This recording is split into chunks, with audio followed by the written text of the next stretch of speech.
classic Strahd group. We're just eating into the mic, farting into the mic, all that stuff. Alright. Into the mic, all all right. Alright. All right. Let me see. Alright. Let me go over to your channel real quick. So you have a viewer. Mhm. There we go. All right, we support each other. Yep.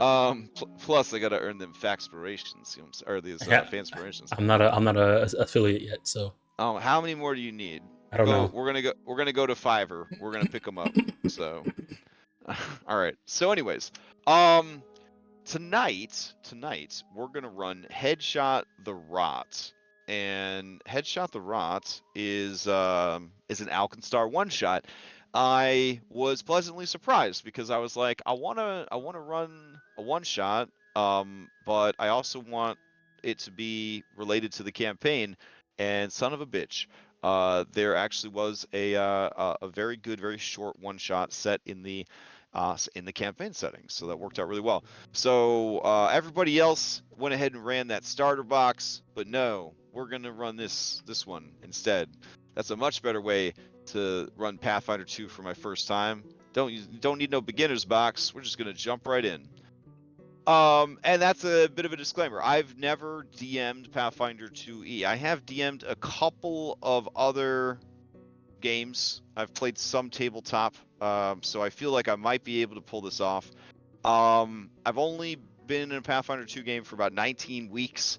That seems like a long time, and I'm pretty good with rules. There's a lot of rules in Pathfinder 2e, and I'm also trying to maintain my knowledge of the official 5e rules, the unofficial 5e rules, and then the 60-something page house rule document that we have. So I got a lot of rules floating around in my head. So if I get anything wrong, please try to call me out on it.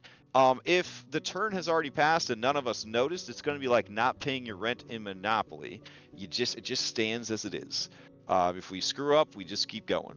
But we're not rewinding anything for mistakes. I know that some of you might be more or less knowledgeable in the rules. Some of you might not know much about it at all, and that's fine too. From what I could tell, this adventure, despite being level 3, is pretty straightforward and not overly complex. So ideally, we can kind of muddle our way through this thing. So it came to my attention that everybody was going to use pre-con characters. Yeah. I think so. Okay. Yep. So who is playing as Booker Carr? That's me, Spoon. All right, Spoon's gonna play. All right. So Booker Carr. There we go. All right, who's playing as Doc Featherton? That'll be me, Dom. Dom's playing Doc. All right. There we go. I also have a bunch of mods installed that I've never actually tested. So we'll figure out what's working and what's not working. Who's playing as Zack? Justinian will play as Zack. Wonderful.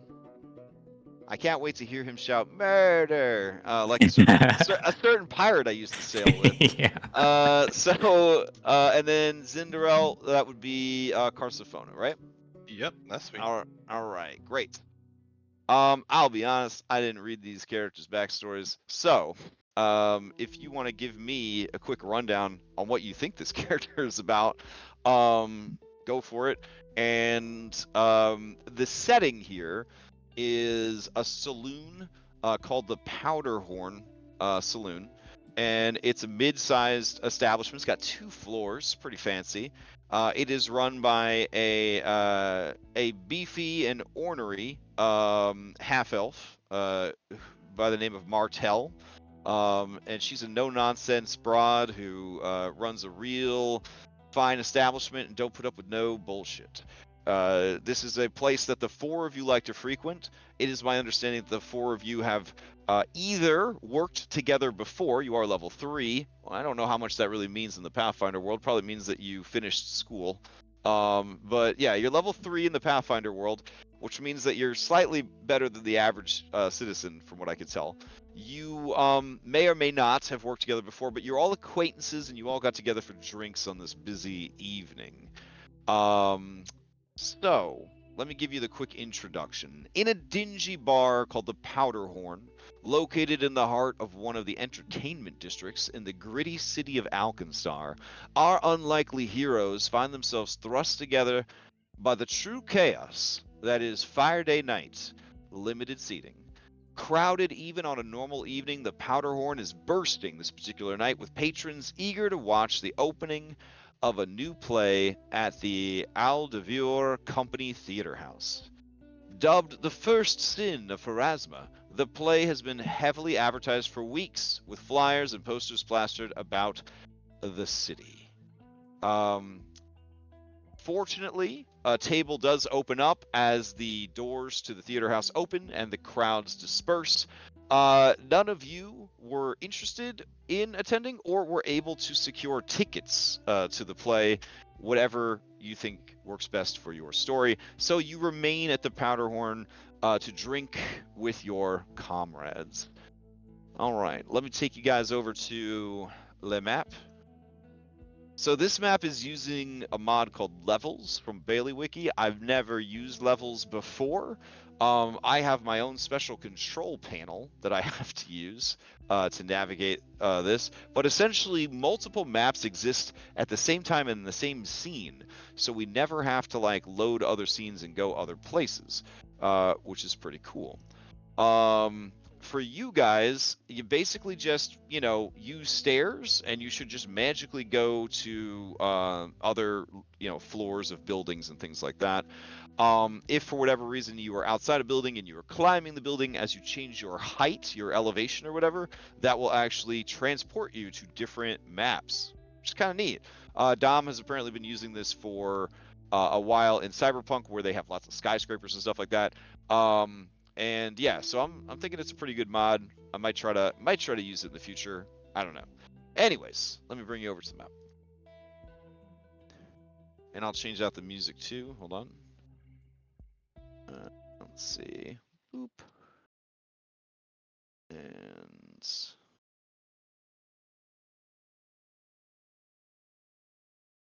grab this.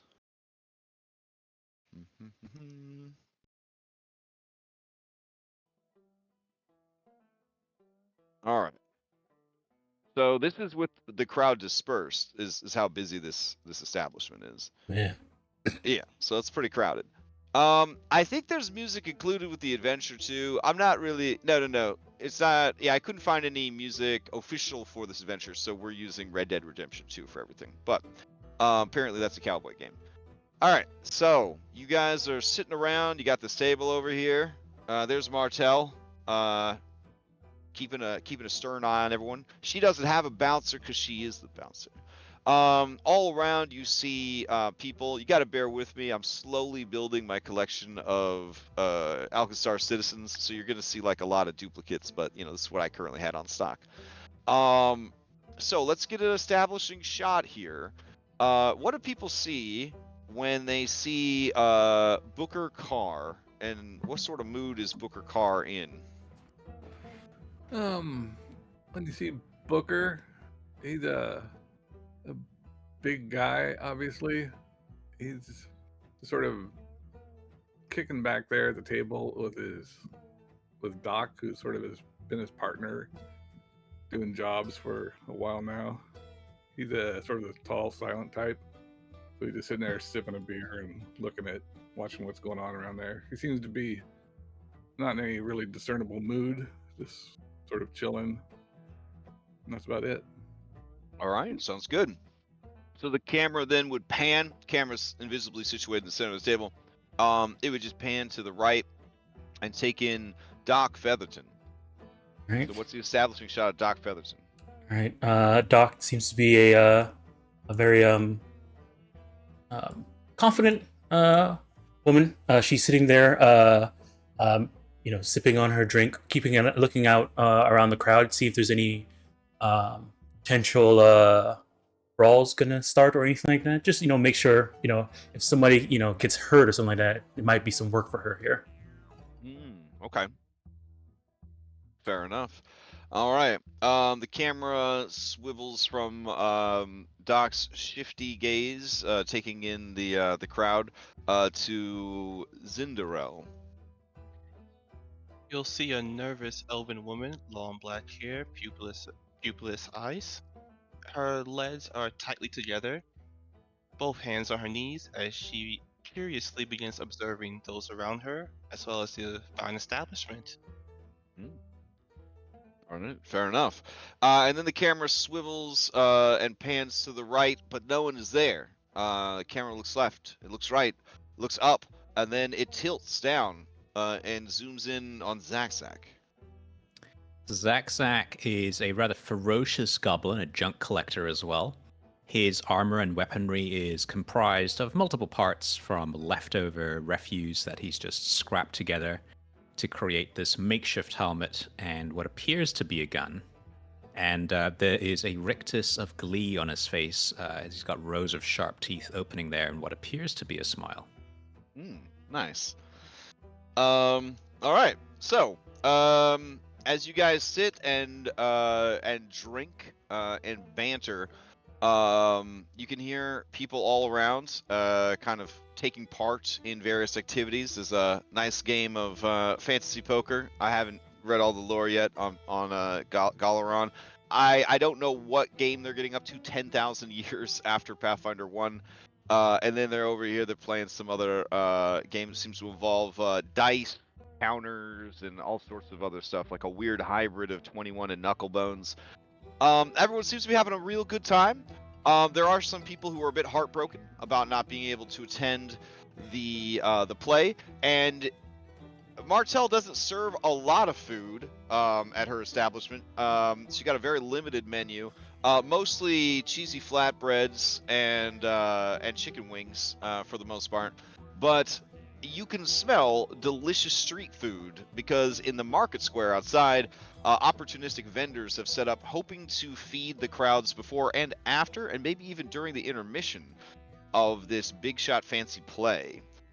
From what you guys have heard, the play is being directed by Melsa Aldthistle, who is a somewhat well-renowned playwright in the region. So this is her first time performing at this theater house, which has essentially been rented out to her and her husband by the owner, who has decided to take a holiday. Maybe go on a little safari out into the Mana Waste. That's always a nice vacation. All right. So yeah, that's the general set and mood of what is transpiring here. So, what do you guys get up to? This is just general like banter, and if you're interested in checking out the other patrons, or if you've got like something on your mind, that sort of thing. I mean, talking to Doc about our latest gig that we finished up and how we're probably set for a little while.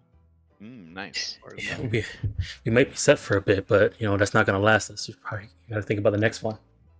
Yeah, we can take a weekend off though without worrying about money. Guess I could use a break, but I don't know. Just can't have that feeling, Well, we can always go by the theater. What? None of us even have tickets. Why'd we go to the theater? We need tickets for theater. I didn't know that.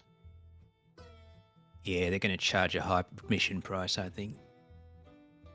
Oh. I mean, if we put our money together, we can buy one, right?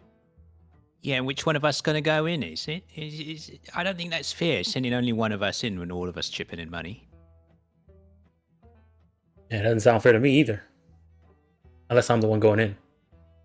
Yeah, so Ooh. this rational citizen kind of walks up to the table and he says, "Oh, can't help but say I overheard your conversation. You looking for tickets to the play, huh?" You got enough for all of us? Oh, I think I could make it work for you. It would certainly be you'd be upstairs, nothing on the floor seating, no dining and drinking while you watch the show, but I could certainly make something work. Yeah. All right, all right, all right. Good to hear, Mhm. good to hear. What's the big deal about this show anyway? Why is it so popular? Oh, well, the director, she used to be some kind of big to-do in the Church of Pharasma. Apparently, this play is going to bring to light all the sordid truths of the faith's most inner workings and darkest secrets. Is it It's, funny? I heard there's a bit of comedy mixed in, but mostly it's supposed to be just a real world-shattering, life-altering experience. Oh Like my! Now we plays have with to see clown. this. Like the sound of world shattering. Yeah. All right. Hey, it sounds like you know what's what. Why don't you get your coin together? I'm gonna go talk to my mate outside, and then we're gonna I'll meet you back here in about 5 minutes. Eh? All right. All right. So he starts to head for the door. Oh yes, hold on. I need to change something real quick. In my settings before I lose my mind. Let's Oh, see. that's a good idea. Yeah, my drag ruler is not making waypoints when I right click, and I'm having an aneurysm. Okay, there we go. Yeah, so he goes to move away, and as he goes to open the door, uh, the door kind of smashes in on him as he goes to push it open, and you can see people, their skin sort of rapidly rotting away, uh, shambling about, and one of them tackles the guy with a terrifying moaning growl. It tackles him to the ground and starts eating his face and throat. He screams. One last guttural sound as just blood fountains from his eviscerated throat and face, and he begins to shake wildly as this undead horror begins to beat on him with its fist as it continues to tear out his throat. I'm gonna need everybody to roll into initiative. All right. So much for a peaceful weekend. Oh my! Oh my! So I clicked on the die, and I don't think it generated initiative. Oh, I think I have to start it first. Oh, Yeah. yeah, okay. Yeah. You have to put Yeah. us in first, All right. Alright, I can Or- do that. I've done this before. or Um, you could just get the tracker started, and we can put ourselves in. yeah. All right, so Martel is going to represent all of the patrons and herself. These zombies, of which there are 6 currently, Ooh. are going to roll into initiative. And then the 40 zombies outside will roll into their own initiative. I will use this toxic zombie to represent the ones outside. And then this handsome fella in a cowboy hat will represent the street vendors. Oh Yeah. boy. All right. That works pretty good.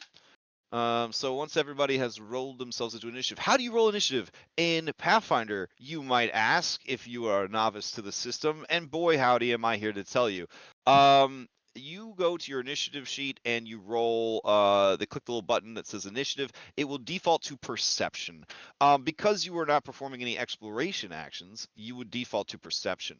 The game does have something called exploration actions, and they do allow you to use an alternative for your initiative based on what your exploration action is, which is kind of a cool system.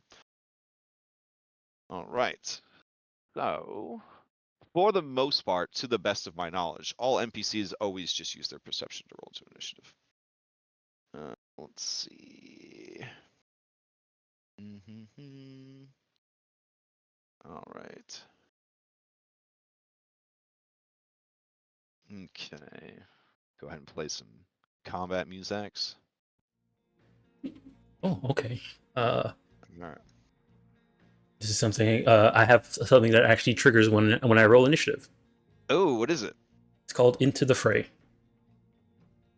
So when you triple looks around the corner, hence cities. So I can interact and draw a one-handed ranged weapon and a one-handed melee weapon when initiative is rolled. Oh, hype. Okay. And Yes, on this is a great thing to bring up. This is not the player-friendly, hey, it's cool, 5th edition D&D. Because you guys are sitting at the table, right? Drinking and eating, right? You would not have weapons in your hands. It wouldn't make sense, right? So that means that when the fight starts, you will have to use one or more of your pack-a-mans to get your weapons out. Holy shit, right? But that's just the kind of system it is. But in this instance, your ability would have you just quick on the draw, just having that stuff ready yeah, to go. so roll, and then also on the first action of your turn, you can stride as a free action towards an enemy. Nice. I think my living fortification, something similar. Let's see. You roll initiative. You can posture defensively with firearms or crossbows, acting like a walking tower. Interact to draw a firearm or crossbow, then position that weapon defensively, gaining the +1 circumstance bonus to AC until the start of your first turn, or a +2 if that weapon is the parry. Exactly, yes. Because those say you roll initiative as a trigger, they happen right now. And because your pack-a-man is hollow, that means it is a free action, so it doesn't count against your action economy. All right. Okay, so everyone has rolled in.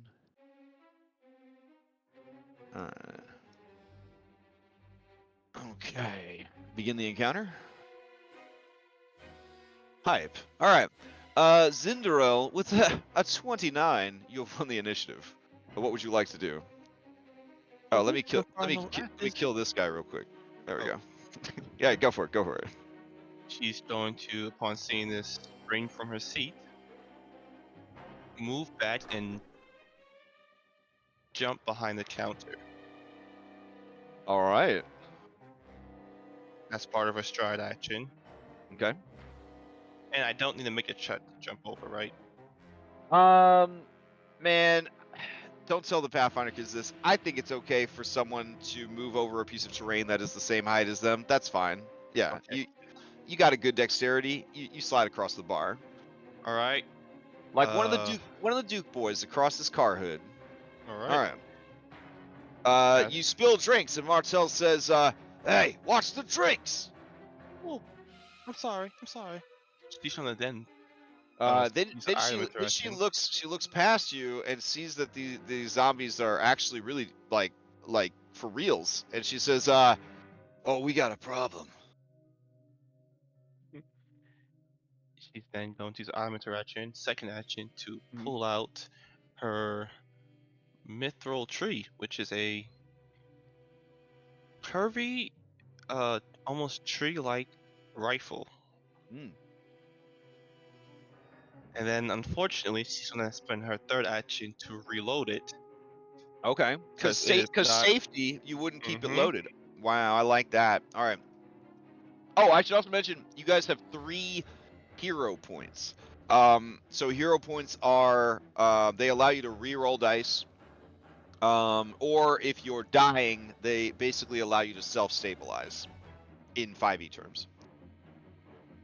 All right, continue. And that's your turn? Yep. All Doc, right. do something, please.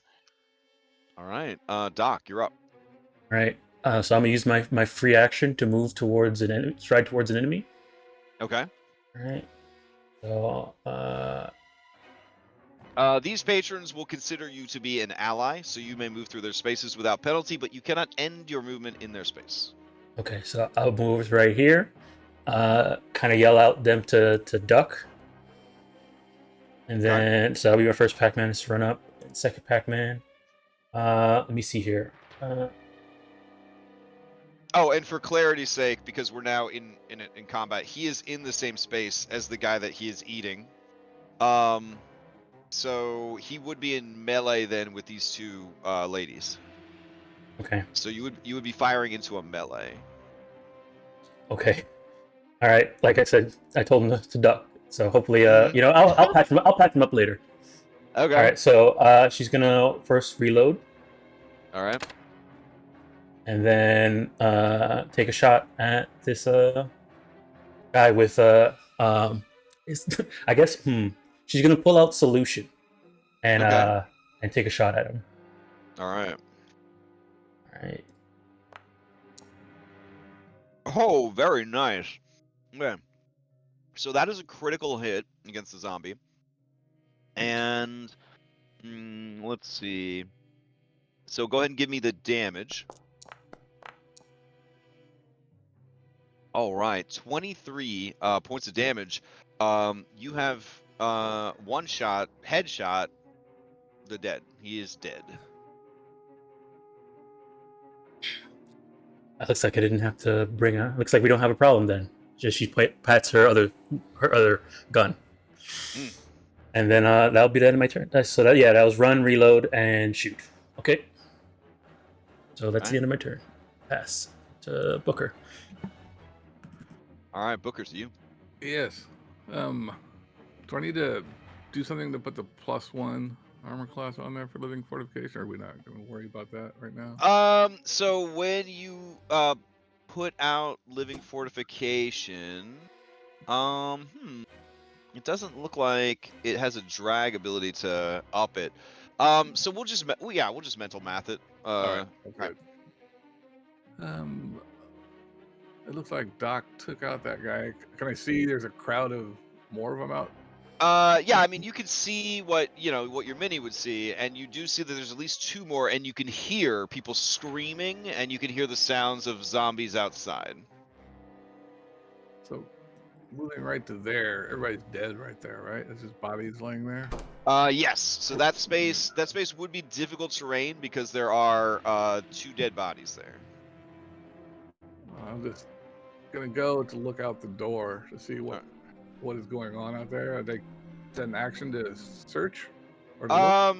No. You would see normally. You can do a search action if you'd like to see if you can see anything more than what you would normally see. But as you stand in the doorway, you see that the night has just erupted into absolute chaos and bedlam. The merchants to the north are screaming in terror, and you see many undead, some of which have bloated, grotesque bodies, just dragging themselves slowly through the streets, many of them dripping blood. As you look at them, you see that they are all wearing clothes that are slightly fancy, like they were just at a very fancy event. All right. And despite the rapid rot of their bodies, their clothes seem to be relatively pristine, like they haven't risen from any graves. All right. You also find yourself in melee with 2 zombies. Well, the one that's right in front of me, I'll have to reload my gun too, so I'll do this action here. Clear a path. All right. Push outward and do it. Basically, shove him back with my shotgun and then reload it. Okay. So I do that shove. Yep. Perform a shove action against. Which one are you doing? The left hand or the right hand? The right hand one. Okay. And let's see. All right. Let's see. That's a 17 against his passive fortitude. 17 is not gonna do it. So you go to shove him, and he just kind of staggers back a little bit, and then just flops back towards you. All right, that was my second action. My gun is loaded at this point. Can I shoot when they're in melee like that? Yes, you can shoot in melee in Pathfinder. Now keep in mind, since you shove and it has the attack trait, when you shoot with your gun, you have to use the second. Yeah. So it's gonna be much lower accuracy than the first one. So it's the map -5 button when you. Being in melee, can I just shut the door? Yeah, yeah, that would you be could. an action. Yeah, you can shut the door. All right. I shut the door, push my back up against the door, and look at everybody and say, "We're in trouble." What'd you see out there? A lot of zombies or something come out of the theater. It looks like. All right, time for fireworks then. Now, you guys live in Alkenstar. Alkenstar is located between two warring magical nations. And one of those magical nations is all necromancers. So everyone here knows what a zombie is. And you know the basics behind, zombies. Some of you, your first thought might be that this is some kind of terrorist attack by agents of that neighboring nation, but Alkenstar is a well-known neutral territory, and that would be a huge war crime if that's really what's happening. Well, that's it for me. All right, play would pass to Relentless Citizen. Well, Relentless Citizen is very glad that he won the initiative. He and all the other merchants just flee. They just leave their stands, and they're just going to get the hell out of there. So they're going to use 3 Pac-A-Mans to run 3 times and just try to get out of here. I'm going to actually remove that group of people from the map and from the fight. Oof, that sounded real painful. All right. So play passes to this here zombie. All right. So this here zombie is going to use a Pac-A-Man to go up to the door. He's going to try to use a Pac-A-Man to open the door. So he will try to make I'm going to say he's going to make a shove against your passive fortitude, Booker, which will represent you pulling a Hodor. All right. So your passive fortitude is whatever it says your fortitude save is plus 10. All right, so let's see. How does one do a shove action? So if you click on the shove button, and Yes. then there's inside there's like an athletics button in there. If you have them targeted, it will automatically do the calculations between the fortitude save and stuff like that. I don't know if NPCs have shove on their character sheet. You can click in the chat. There's a shove button from what Booker did. So if you want to, you can click on that. I'll just use his athletic skill. All right. Here we go. Let's see. Zombie. Do you have skills, zombie? Shit. See, I've never actually been on the team side of this before. Let's see. Him have skills. Athletics, plus 5. Excellent. All right, here we go. That would be a 21. Yeah, so Booker, he smashes the door open. All right, and then he is going to, I guess, with his last Pac-A-Man, he ain't too bright. He is going to try and strike at you, but this is going to be a -5. So here we go. Oh yeah, only an 11. That doesn't even come close. You are a bastion of defense as he like pitifully kind of slaps at you, unable to get through. All right, play passes to Zach. All right. So is it 1 action to draw the weapon and then to reload, or is that 2? Technically it's 2. Do you feel that Zach is the sort of lad that would leave his guns loaded? I mean, his token's got it loaded. I don't know. Yeah, I mean, that seems fine. It seemed very in character for this cautious elf, but it seems even more in character for you to not engage the safety and to certainly keep all weapons loaded at all times. So yeah, you draw your loaded weapon, and then you have 2 more Pac-A-Mans. All right, he'll stand up on the table. Nope. All right. And I guess he will. Is there readying an action in this? So there is readying in Pathfinder 2. It does require 2 Pac-Mans to do so. And then you only get to make a single action, a single Pac-Man action with the reaction. Now, the other thing that they have instead of that is you could do something called delay your turn. And when you delay your turn, this is like old school D&D, you just say, hey, I don't know what to do this turn, and you get taken out of initiative.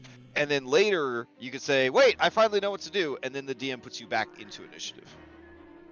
But you don't get to interrupt somebody else. You have to wait for a gap between turns.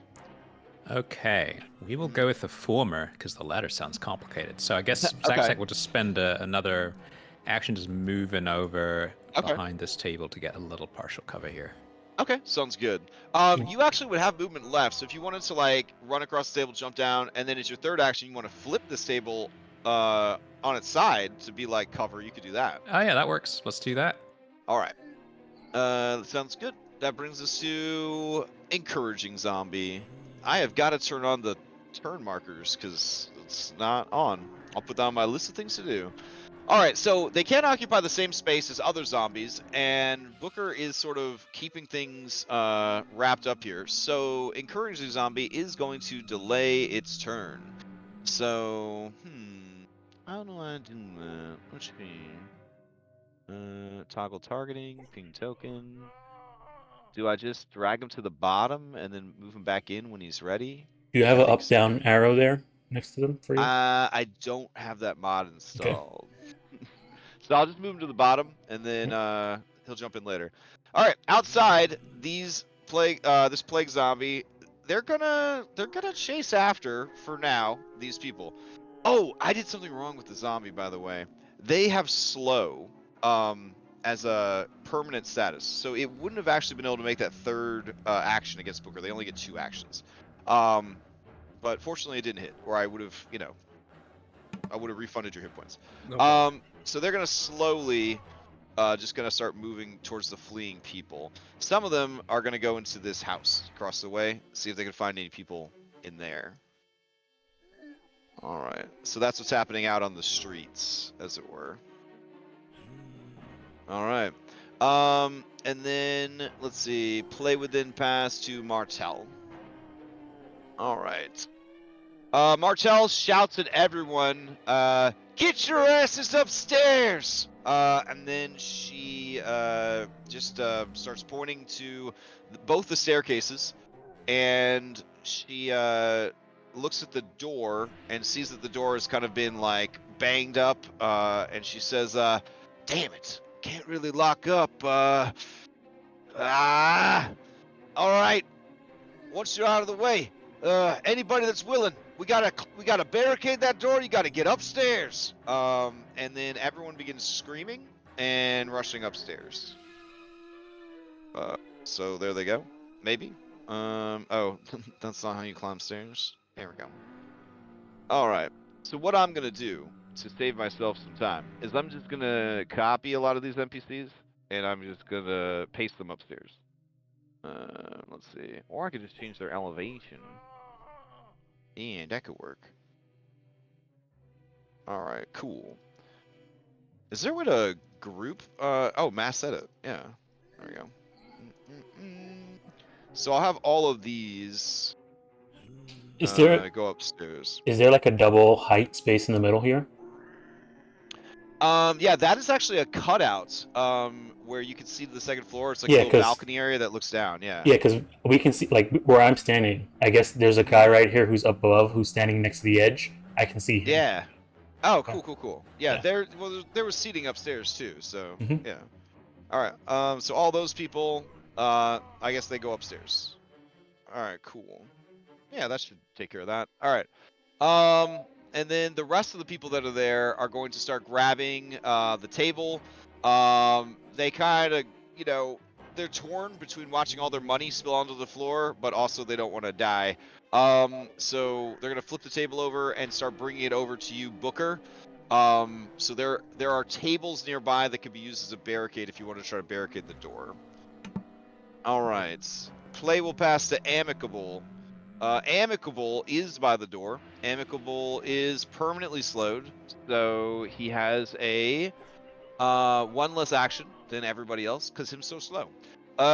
He is going to, I guess, just try and grab you, or no, he's going to try to shove you back so that they could get into the building. So this will once again be an athletics check. Let's see. Here we go. Trying to beat an 18, but only getting a 12. All right, so then in frustration, it will just try and punch you. Here we go. Getting a 19, which I don't believe is enough. You got a really good armor class. All right, so then let's see. Play would pass to Willing. Willing is... Where are you at, Willing? There we go. Willing will delay its turn because it can't really do anything useful right now, and it really wants to get into the building. Insane is gonna go. Insane, same deal. It's gonna try to push you out of the way. 13 is not enough, and then it is just going to try and slam a fist into you. Oh, Ooh, and that Ooh. will hit for 7 points of damage. does that go on automatically, or do I have to do it? You have to do it. Okay. All right, now if this zombie wasn't slowed and had one more action, it would have used it to initiate a grab for free. Well, it would have cost a Pac-Man, but it would have been able to initiate a grab afterwards. You get a feeling that that was what would come next because, you know, you level 3, you live near, you know, Undead Nation, that sort of thing. You get the sense that these are real grabby monsters. All right. As his turn ends and we go into the next round, let me mark the 2 that are delaying their turn somehow. Let me see. Here, I'll give them these red dots. I don't know why the red comes in broken. That's unfortunate. I'll have to look into that too. All right. So I'll mark those guys as delaying their turns because they just don't know what to do with themselves. All right, we head into the next round. Zinderell, you're up. Oh, let's stop by here, he said. Oh, let's take a drink, he said. Everything will be fine, she said. I swear, everywhere we go, there's always trouble nearby. She's going to peek above the bar table, aim her rifle at the zombie right behind Booker, Okay. and fire a shot with her first action. All right.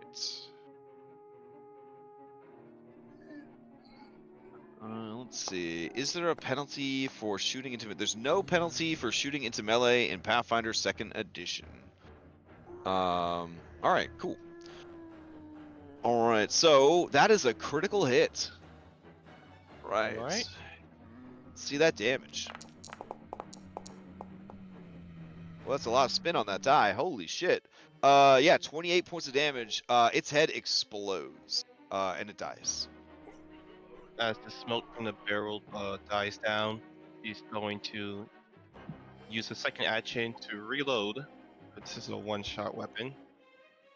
And a third action to take cover. Okay, fair And- enough. And that would... I need to make a check for that? So you might This- actually have an ability that lets you take cover and reload at the same time as one action. Oh, I Oh. do. Oh, you're right, I do.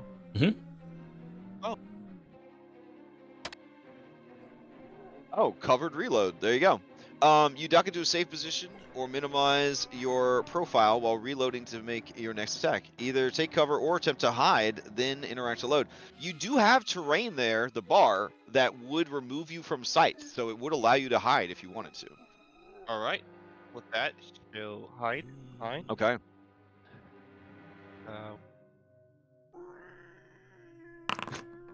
These zombie sounds so good. They rolled privately. Trash. Oh, yep. All right. You feel very well hidden. Alright. Third action.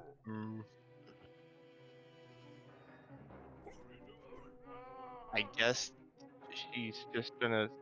She won't use her third action. No. Okay. No. Yeah, she won't. When in doubt, and you have a third action left, always do a recall knowledge. That's my take. If you head into the round, you got 3 Pac-Mans, might as well just throw the dice and hope for the best. Yeah, you know what? Sure. All right. I don't feel like you need to play a mini game here, so just give me a religion check. Okay.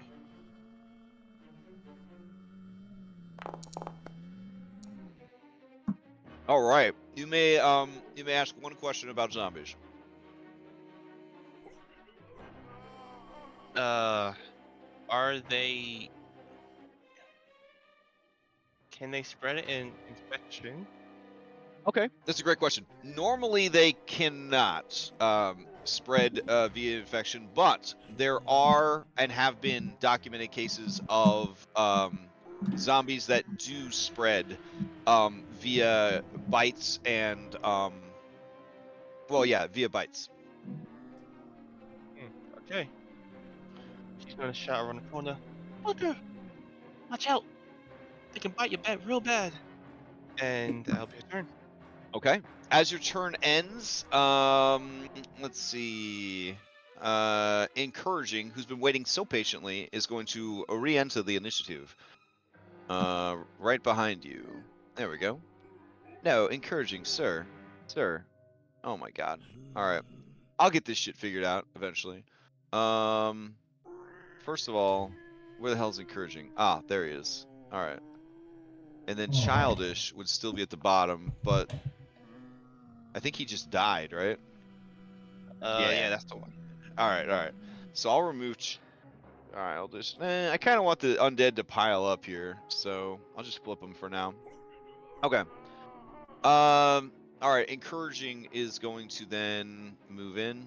Alright, I'm gonna have to find a better solution for this delaying. I'll have to find a good mod for that.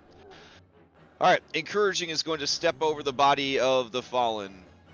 They've got a slow speed and it's got difficult terrain now moving over its dead companion, but as it moves into the doorway with Booker, it's just gonna go for it. He's gonna try and strike you. Booker. Alright, that is going to miss. And then, because he don't know no better, and he's out of actions, he's just gonna sit there and stare at you and sort of wail piteously. And Childish looks sad, because he's been holding his turn for a while. Nope, Childish is dead, my bad. I'll remove him from combat. There we go.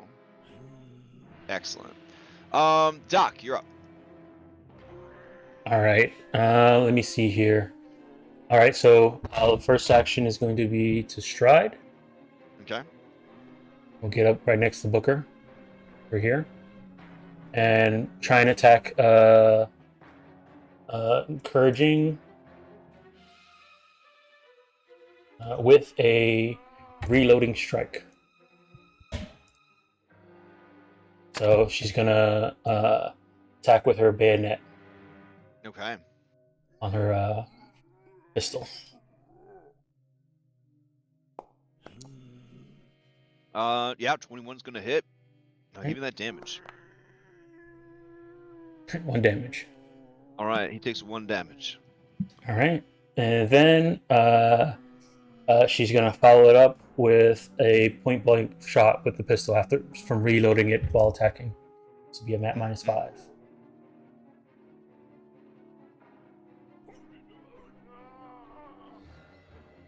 That is also gonna hit. Right.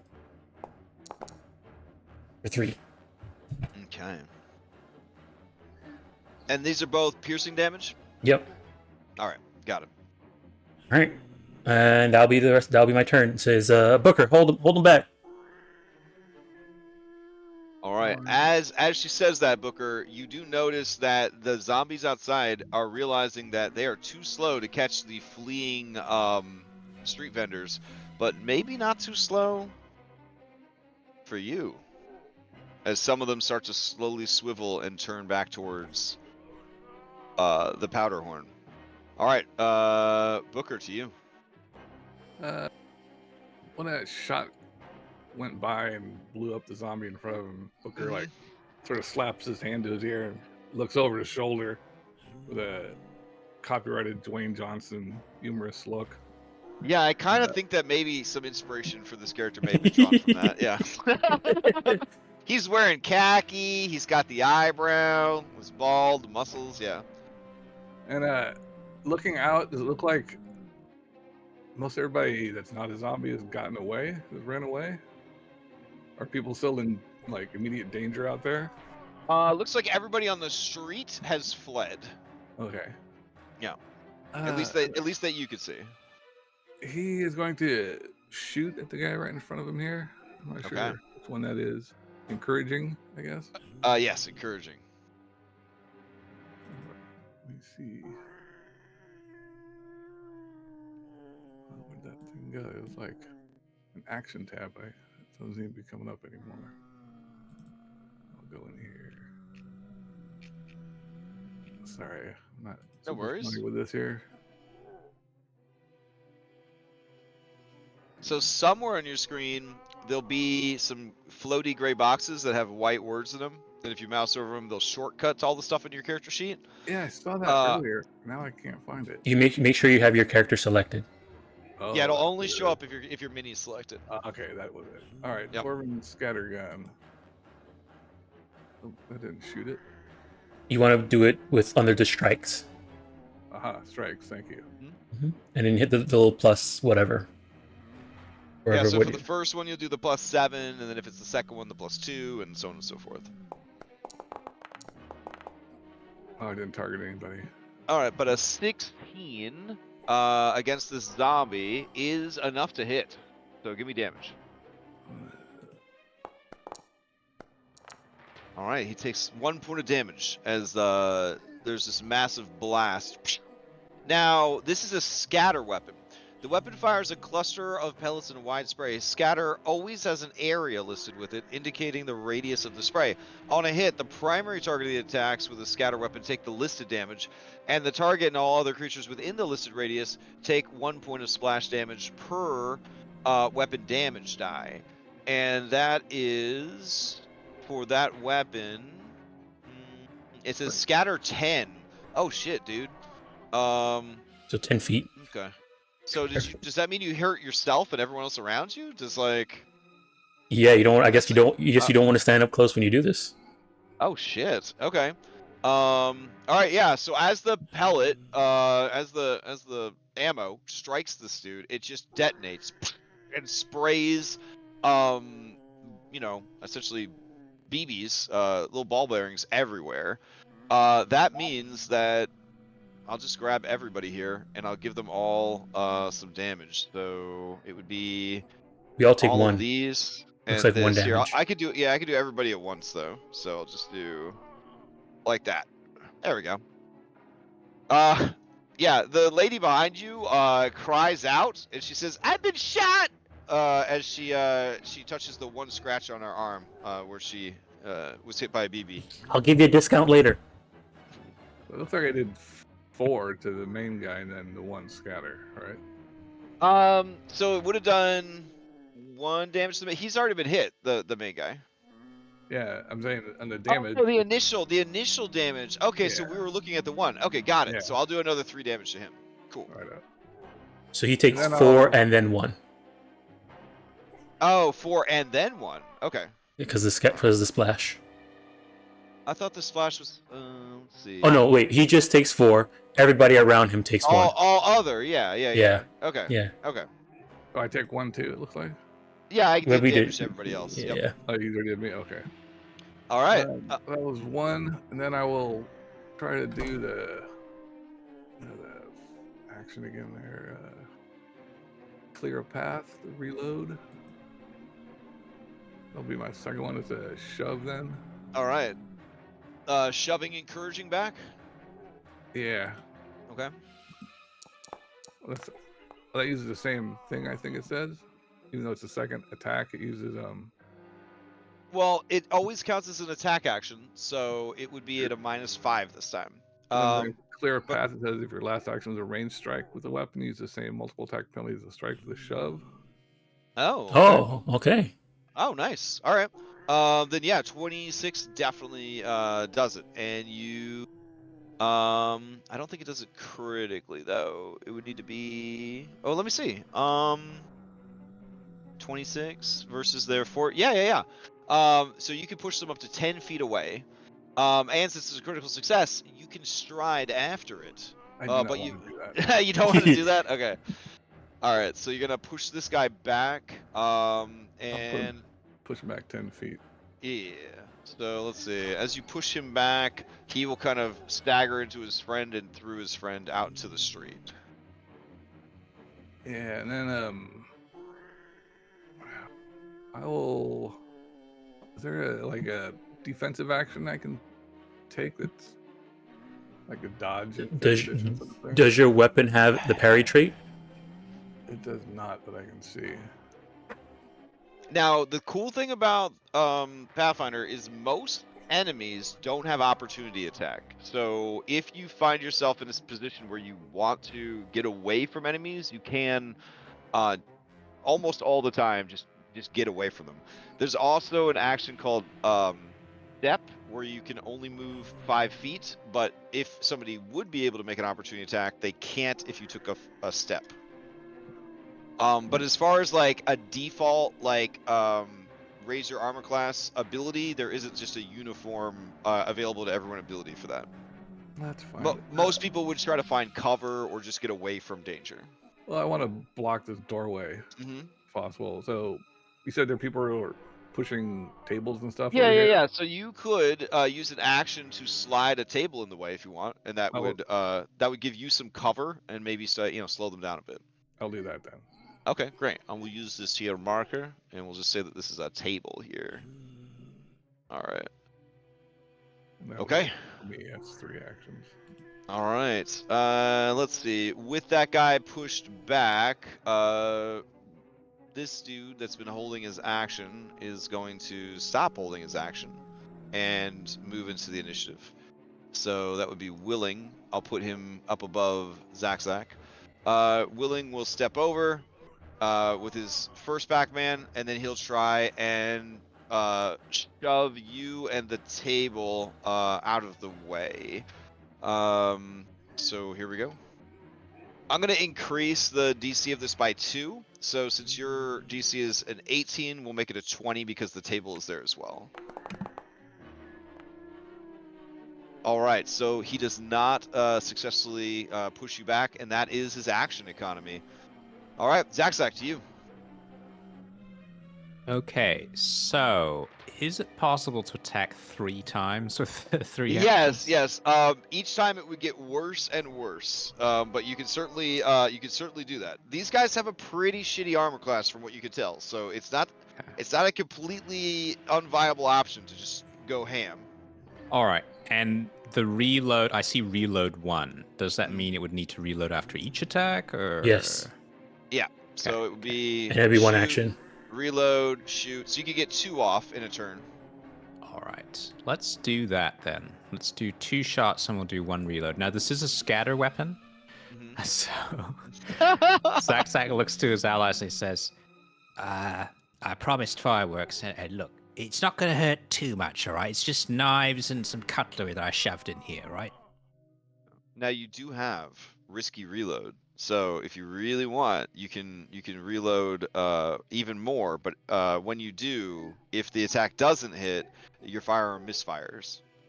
Yeah, he doesn't want to shoot his friends that much, so... Oh, okay, fair enough. So I guess we'll just go ahead and trigger the attack here. So how do I actually initiate the attack? That seems to just Under yes, strikes. yes. Strike. Oh, I see So, it here. Yep. On your character sheet under the little Pac-Man, there'll be a strike section. There we go. Oh yeah. Okay, so that is going to be a critical hit against the zombie, even with the cover that it would have from the table, and your ally at this point, and this lady that's just hanging out here, and all that. So yeah, that's gonna hit. Give you the damage. You click the critical button.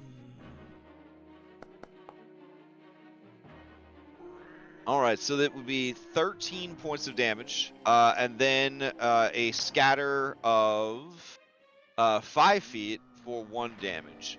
So this dude would take 13. And then everybody else around him, which would be these people, are each going to take 1, which I'll apply real quick. All right.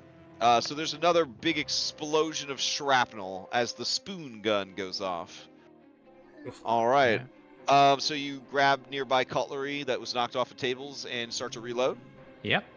All right. Now you have an ability called Racketeers Reload. As a Pac-Man, your rapid or forceful words draw the enemy's attention away from your hands long enough to chamber another bullet, interact to reload, and then attempt a deception check to create a diversion or an intimidate check to demoralize. Would you like to use that to reload? Yeah, let's give it a go. All right.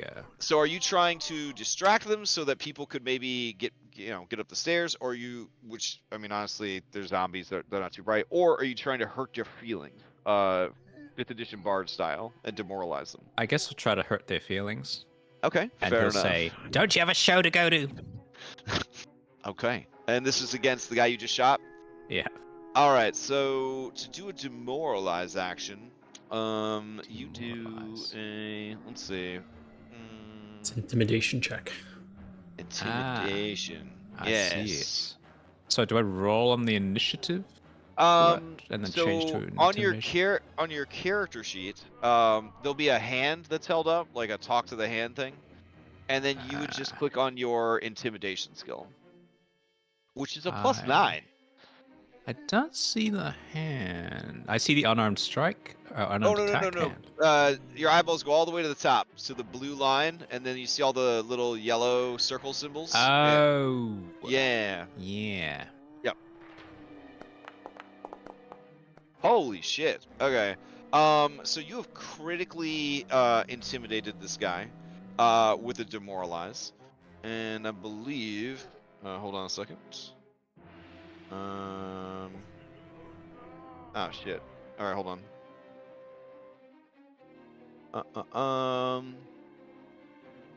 I gotta go to my settings again. And I gotta change something else real quick.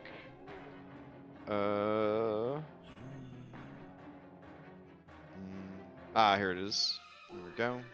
Change that, change this. Okay, save. Alright, so demoralize is a Pac-Man action with a sudden shout, etc., etc. Creature within 30 feet of you that you're aware of, intimidation check. If the target does not understand the language you're speaking, well, it does. Regardless of the result, the target is severely immune to demoralize, blah, blah, blah. Critical success, he is frightened 2. Alright. What's up? Don't mean to bring it. Well, maybe I should. Yeah, bring it up. What's up? All right. Since the intimidation check was to demoralize, and Uh-huh. demoralize has the mental trait, Uh-huh. and Oh, mindless zombies, they are and immune to mental. zombies are immune to mental effects. What? I They're see that mindless. now. Oh yeah, immunities, mental. Okay, and it's clearly labeled a mental effect. All right, sweet. So you deliver the most intimidating "Don't you have a show to go to" line of your life. But the zombie does not seem to be affected by it. It seems to have a one-track mind of getting in here and eating people. Okay. All right. I guess we'll just strike again then. All right. You're gonna give him a show to go to.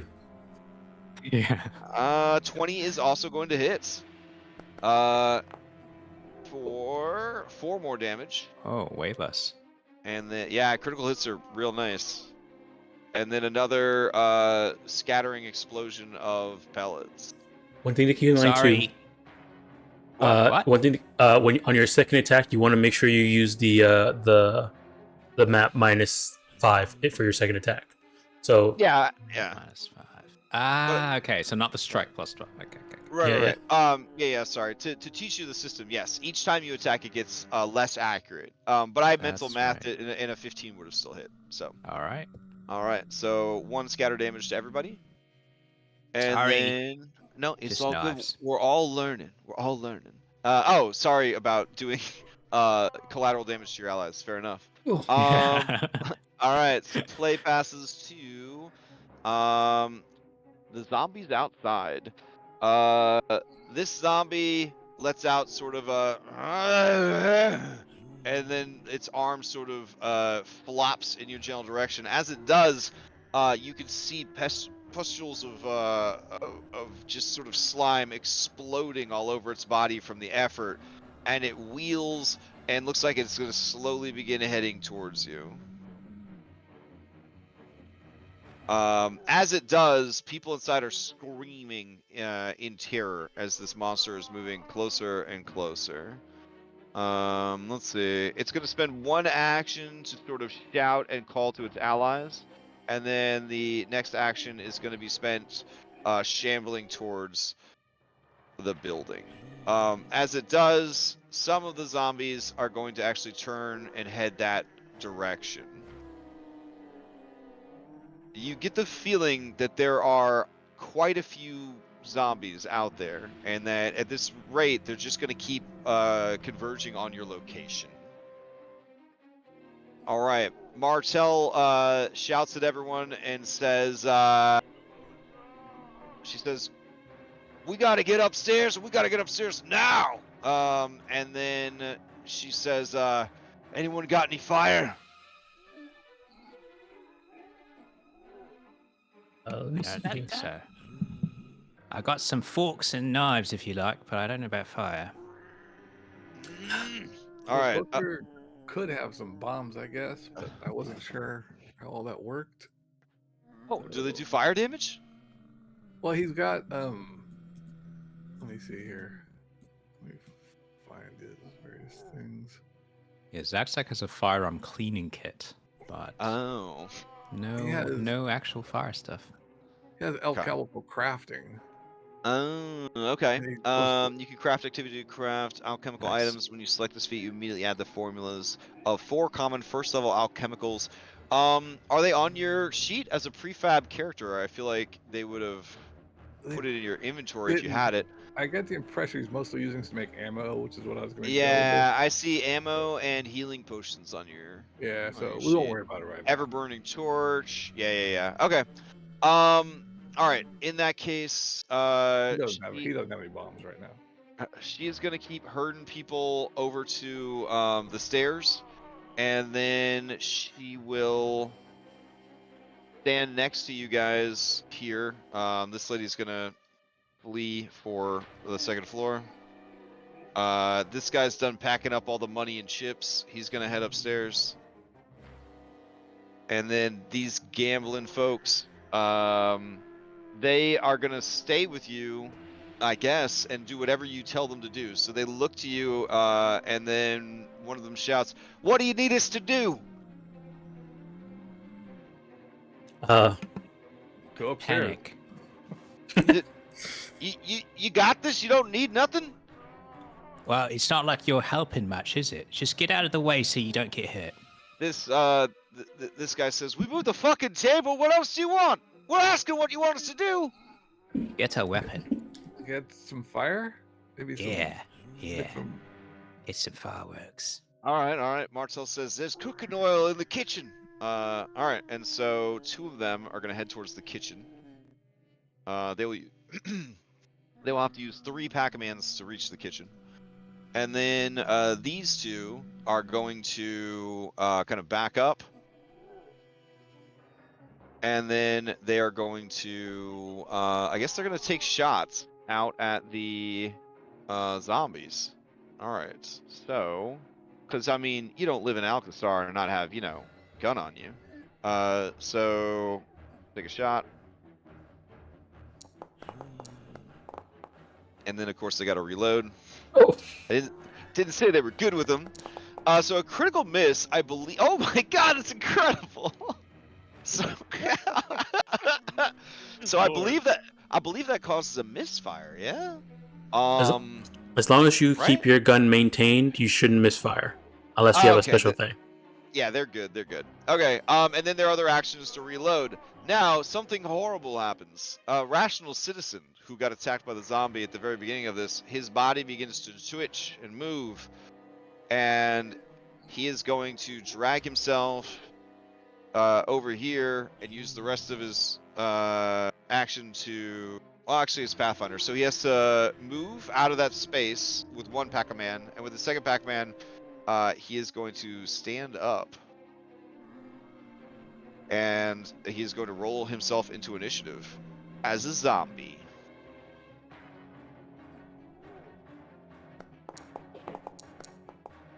All right, so that'll determine like where he goes next round. All right, so let's see. Martel has gone, and everybody else is gone. She mostly spent her turn shouting and helping people up the stairs. Amicable is up. All right. Amicable it's kind of beating against the thing, and then you see Booker a slight look in his eye of maybe, and then he starts to sort of wander off. And then you guys see him use his second Pac-Man, and he's peeking in the window. Oh. All right. Yeah, maybe upstairs is the right place to go. Play passes to Insane. Let's see. Insane is going to delay. Yeah. Insane's going to delay until he has a better opportunity to do something. All right. Heading into the next round. Zinderell, you're up. Now, earlier you mentioned the clothing that they were wearing, the ones from outside, Yes. and you mentioned that they were something that they was fancy clothing. Yes. It looked like the kind of clothing you would wear to go to the theater on a fire day night. I don't know if it's an action or not, but she's gonna whistle over to that. Okay. I mean, I don't mind some free banter. That's fine. We might be Hey. heading to the theater earlier than expected. And That's she's right. going to gesture over to the window right here by this woman, UP citizen. She's then going to climb over and move right there. All For the right. shot action. Second action, she's going to take another shot at Willing. Since her rifle has been reloaded from last turn.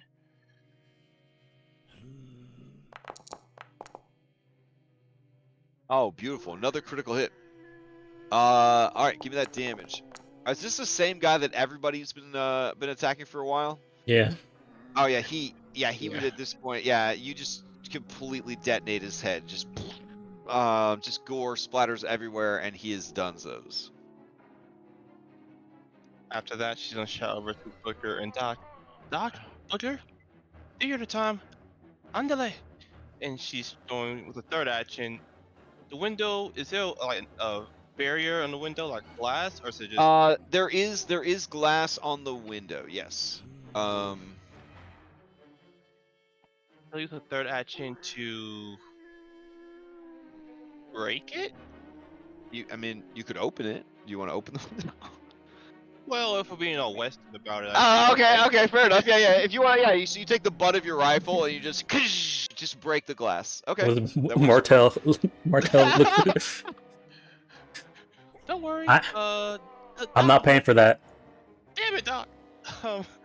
And I guess that's her entire turn. All right, it's a door now, and it You could've opens. You could have just opened it. All right, Martel says, "I saw that, and you're paying for that." Okay. Survive. Oh, damn. All right. So let's see. Willing is Dunzos. I always forget. Oh shit! I removed you. I'm so bad at this. This is teaching me a valuable lesson about whether or not I should run Pathfinder. That's what I'm learning tonight. Let's see. What was your initiative? Like 28 or something? 29. All right. You're still at the top. It's all good. Oh my god. Jeez. All right. I guess that was a high enough initiative. Let's see. I'm gonna remove this guy. There we go. Okay, so he's dead, but his body's just piling up outside the door. Machiavellian is dead, so we'll remove him. All right, Encouraging is dead, so we should remove him. All right, so Doc, to you. All right. All the people that are at the door right now are all unconscious for the one that's right behind this wall, or dead, right? Yeah. The zombies are dead. Insane is there, and they were readying an action. And Or this not guy's readying up. action. Sorry, they were delaying their turn. And this guy's up now too, right? And then this guy's up now too. Yep. Oh. She's gonna shake her head and says, "Oh no, it's spreading." And she's gonna go ahead and look at a rational citizen, and she's gonna first action reloading strike. So action reloading strike. And she's gonna try and hit him with the bayonet.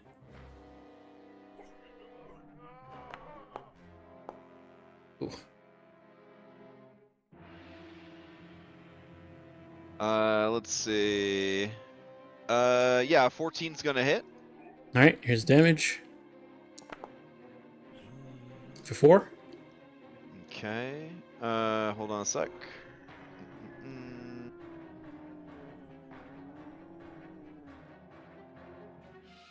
Okay. So let's see. When he came back to life, he would have gotten his zombie hit points, and then you hit for 4, and he loses the 4 hit points. All right, and All then right. while the blade is still in him, she's gonna try and take a shot Okay. with the now reloaded pistol. Oh, nice. Very stylish. Very stylish. Oof. All right. Damage. All right, critical hit. All right. So as you stab the gun into his chest, and then you pull the trigger, everything from the waist up just explodes, and just bone and flesh and gore spatters all over you, Martel, everyone nearby. Zach, the table blocks most of it for you. You just get a little fine mist that kind of sprays down onto you.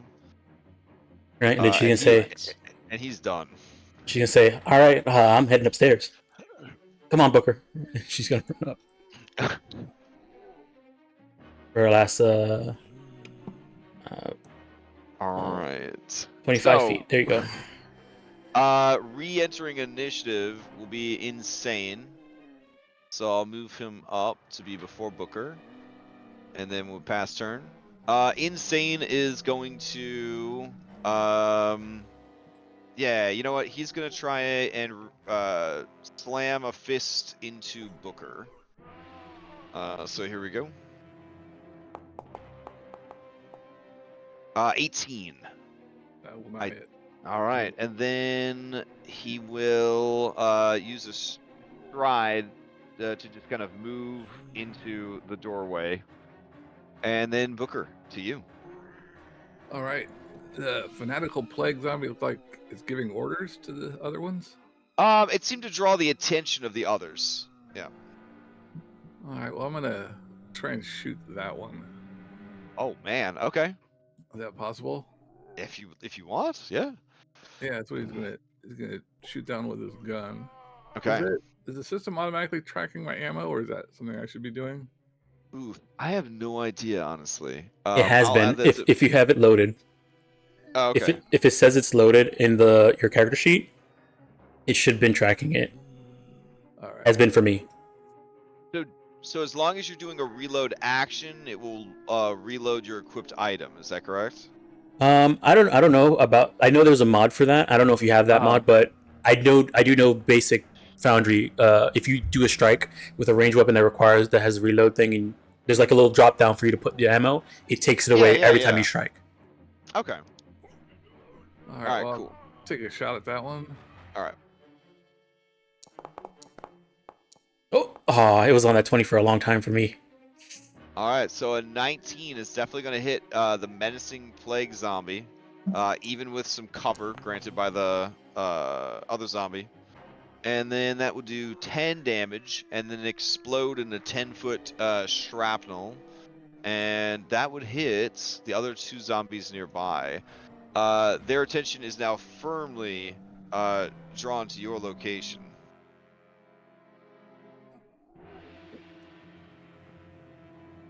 All right, then my second action, I will. And let's see. Yeah, go for it. Clear the path on this guy right in front of me here. Try that again. Shove him back if possible. Insane zombie. Yeah. Let's see. That is okay. That is a success. By 7, as it says in chat. So he gets pushed back 5 feet. 5 feet. All right. And then I will run up these steps also. Okay. Following Doc. I'm not sure. Oh, there we go. They have some movement too. Oh, it's pretty crowded up here. It is. That'll be it for me. All right. Yeah, as you run upstairs, the two of you see that everyone up is just kind of cowering in fear, holding pistols and revolvers and such in shaky hands, kind of tipping over tables, trying to make cover. All right, Zach, you're up. All right. So I think Zack will try to shoot this one zombie here, the insane medium undead mindless zombie over here. Right. So we'll begin with that, and it's strike plus 12, right, for the first attack. Correct. All right, now 15 is gonna hit, so go ahead and give me some damage. Oh, all right, 8 points of damage. Nice. All right. And with that cutlery flung out of the way, Zack looks to Zindara and says, "Zind, we fleeing or what? We staying here holding the fort?" I say we go to the theater. The theater's... you mean like go outside and then go to the theater? Yes. What? But didn't Yes. everyone say to go upstairs? I'm so conflicted right now. But I assume if the people wearing the fancy clothes have been turned to zombies, then it might have started there. Yeah, but do we really want to get surrounded by these brainies? All right, look, I'm going to move closer to you, and I'm just going to follow you, right? So make sure that you don't get murdered. Oh, you're sweet. I'm not really, but that's all right. So I guess second move there, he's going to move over there, and I guess third action would be the reload, yeah? Yeah. Okay. And I don't see a regular reload. I see a risky reload and a raconteur's reload. Yeah, so there's a mod I still need to install, I believe, that basically it creates like a shortcut to every action that we have access to in Pathfinder. But reload is one of the single Pac-Man actions that you would have access to. Okay. Yeah. Guess we'll just say he reloads then. He All shoves right. a bunch of shiny knives in his gun. Beautiful. All right. So then play would pass to the outside zombies. And having been drawn to your location by hostile gunshots and loud noises, they begin to converge on your location. So let's see. We'll do 2 moves. What is this guy's speed? 20? Yeah.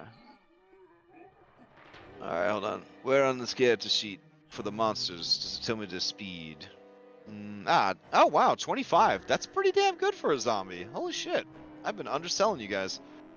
Alright. Let's see.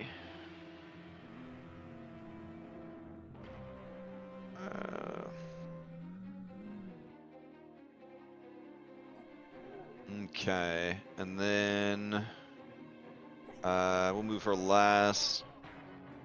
Let's see, this guy will move, I guess, to here.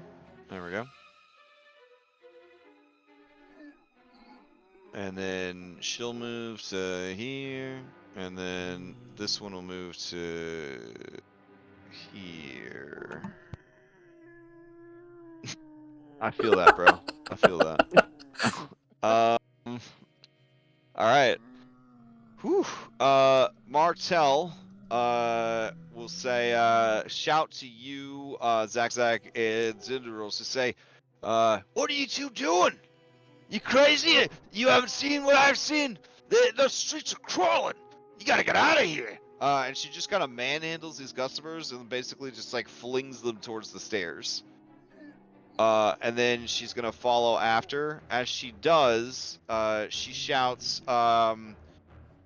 she said, grab the oil and meet us upstairs. And then she heads up the stairs. All right, one Pac-Man open the door. One Pac-Man move inside. One Pac-Man search. A Pac-Man move inside. A Pac-Man interacts. And a Pac-Man begin moving for the stairs. All right. And then that takes us to Amicable. Amicable is going to also smash the window. That will do some damage to him, I think.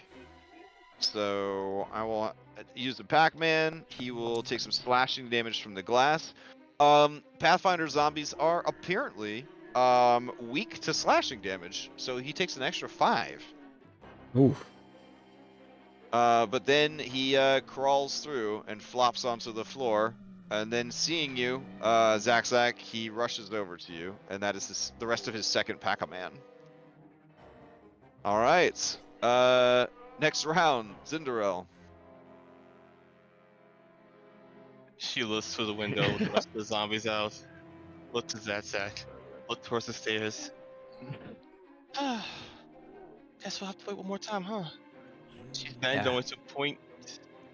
Shit. Did she reload last turn? No, she did not. First action to reload. Okay. Second one, she's gonna point her barrel above Zack's head down at the zombie Mm-hmm. behind him and fire. Okay.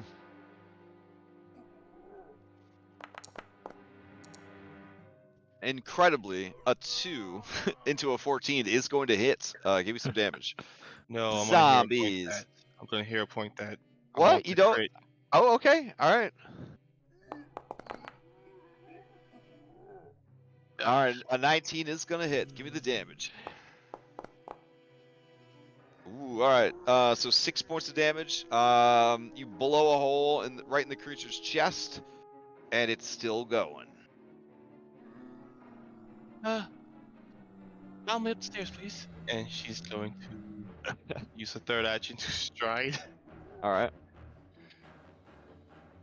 Let's see, right. Oh, wall in the way, right.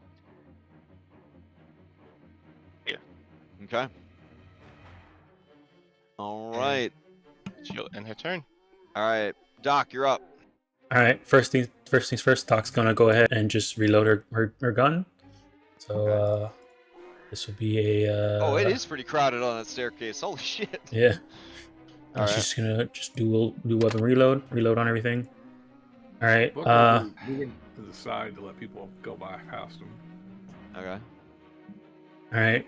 Then she's going to stride to this window Okay. and kind of like look out to see what's going, like, how many people are coming and stuff like that. I think I've got lean out installed. I don't know you if do. it'll let you lean out the window or not. It does, and I'm able to do it. Okay. Yeah.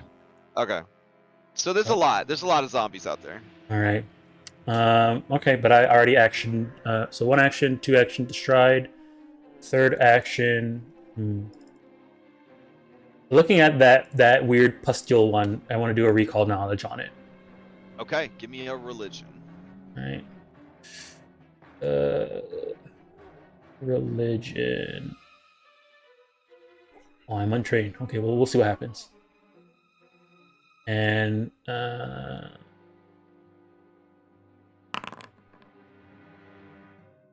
Okay, yeah. Maybe it's the closeness to the neighboring kingdom of necromancers, but you do recall that some zombies are so filled with negative energy that they are almost overflowing with it.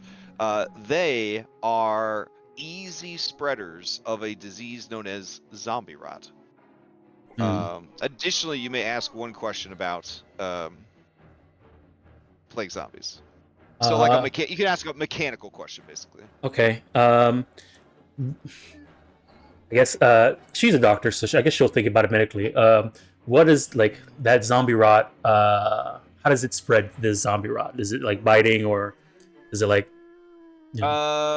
Zombie rot would spread from these enemies from any of their attacks, anytime they deal damage. Okay, just physical contact with them, I guess. No, yep, all right. Physical contact. Yep. All right, and she'll say, "Don't touch the weird pusty ones." All right, and that'll be the end of her turn. Okay. That brings us to Insane, who I believe is dead now. Let's see. Are you dead now, Insane? No, Insane's still going. Oh, he got shoved back. All right. He's gonna shamble forward. We're gonna do difficult terrain because these dead bodies. So 5, 10, 15, 20. Zach is so brave of you to keep all the zombies from going upstairs. He's gonna move here, and then he is going to use a second Pac-Man to stride over to Zach. And that will be his turn. All right, Booker, to you. Yeah, so I'll move in here a ways. A window over here? Oh, there's a wall. I'm not sure.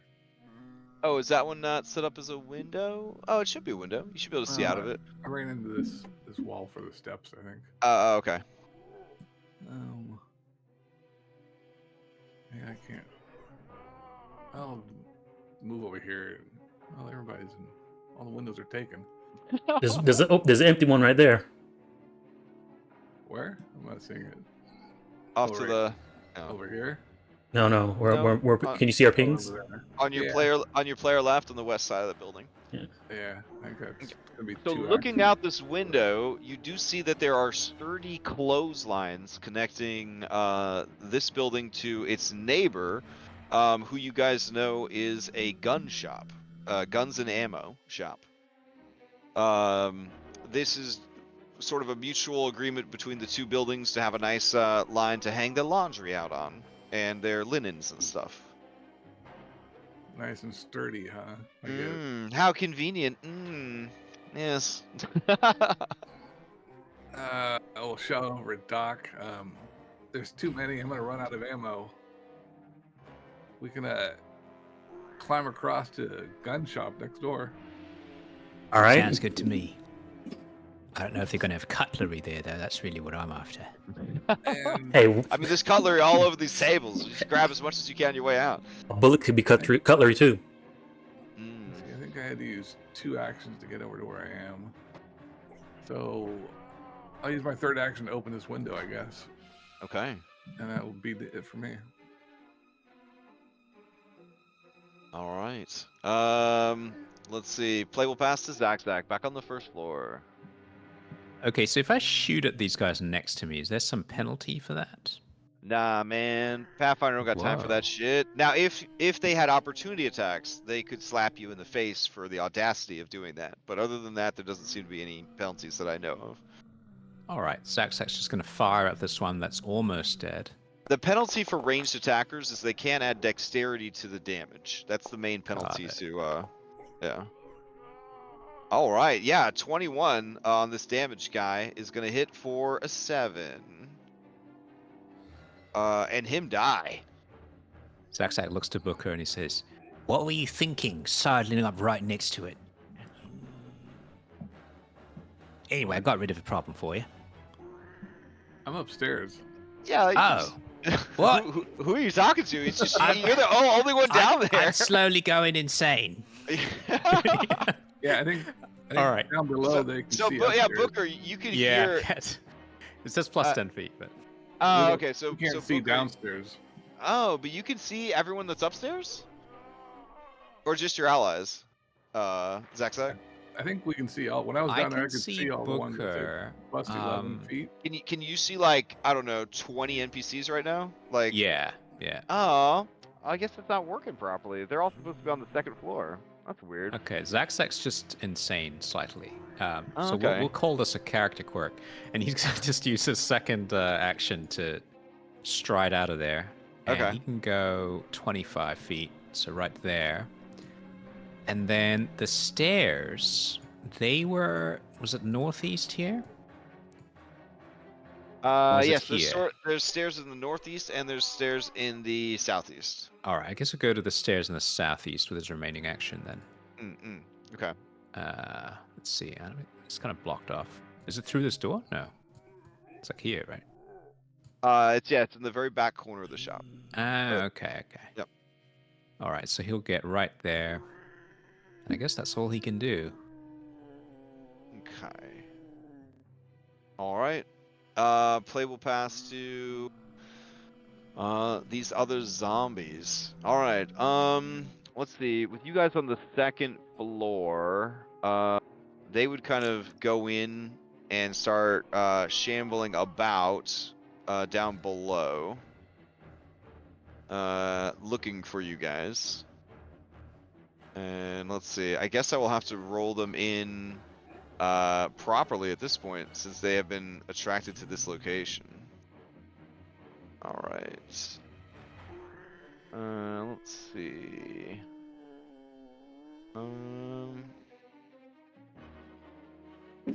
Damn. Okay. So this one is gonna move towards the building and kind of head inside. This guy will move in and head inside. This guy will move in and head inside. Ah. Nice. I'll have to look into like levels and what I did wrong. It seems to like display properly for me depending on which mini I click on, so I don't know exactly what happened. It's working okay from the top. I can't see the people on the bottom, but when I was on the bottom, I could see the people on the top. Oh, that must have been really confusing to have like all those people, and then I'm saying that the people are upstairs, but they're not really upstairs. My I was bad. confused. All right. No Yeah, worries. I've never used levels before, so. It might be because of the opening in the middle. Oh, really? Would that be screwing it up? Maybe like if you're standing up in down below and you're looking through the opening in the middle, you can see the people standing up there, so it shows them. But I don't. I think Weird. that might be a setting in levels to turn that off. Gotcha. Okay. I can see this one on the bottom, but that's the only one I can see. Yeah, because we're up top. Oh, wild.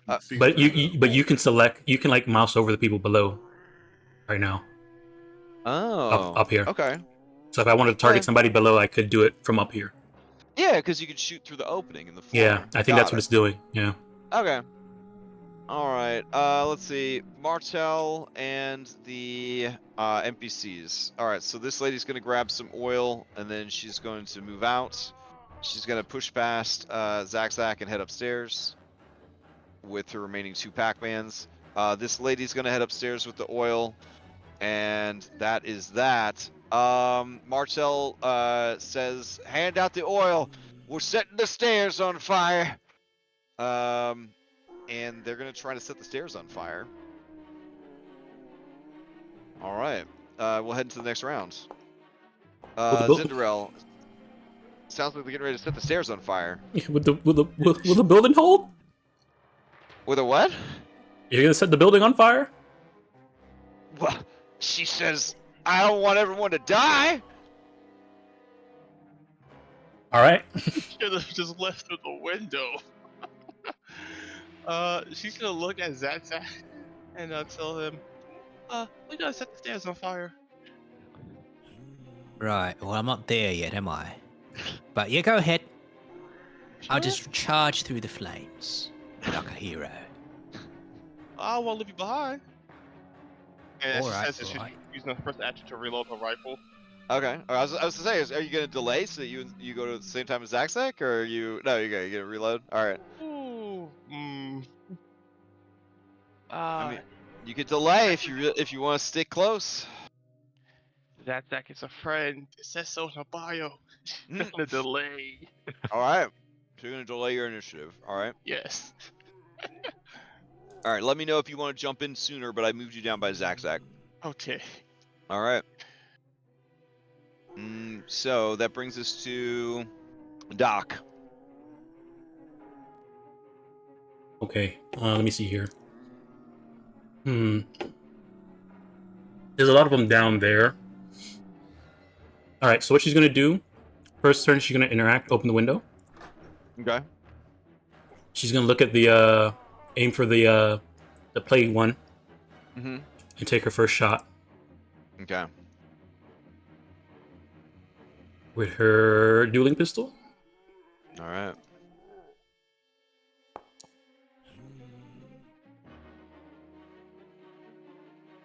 Oh yeah, that is a critical hit. Right. All right, give me that damage. 14 damage. All right, you take a chunk out of her shoulder, and there's a spray of sort of green pus from the wound. And when she does this, she says, "It looks like you got a problem, and I got a solution." She's gonna shoot with her next gun. All right. All right. Her next one is her dragon. No, this would have been drawn. Hold on. Okay, there it is. And this will be map -2. Okay, so this one.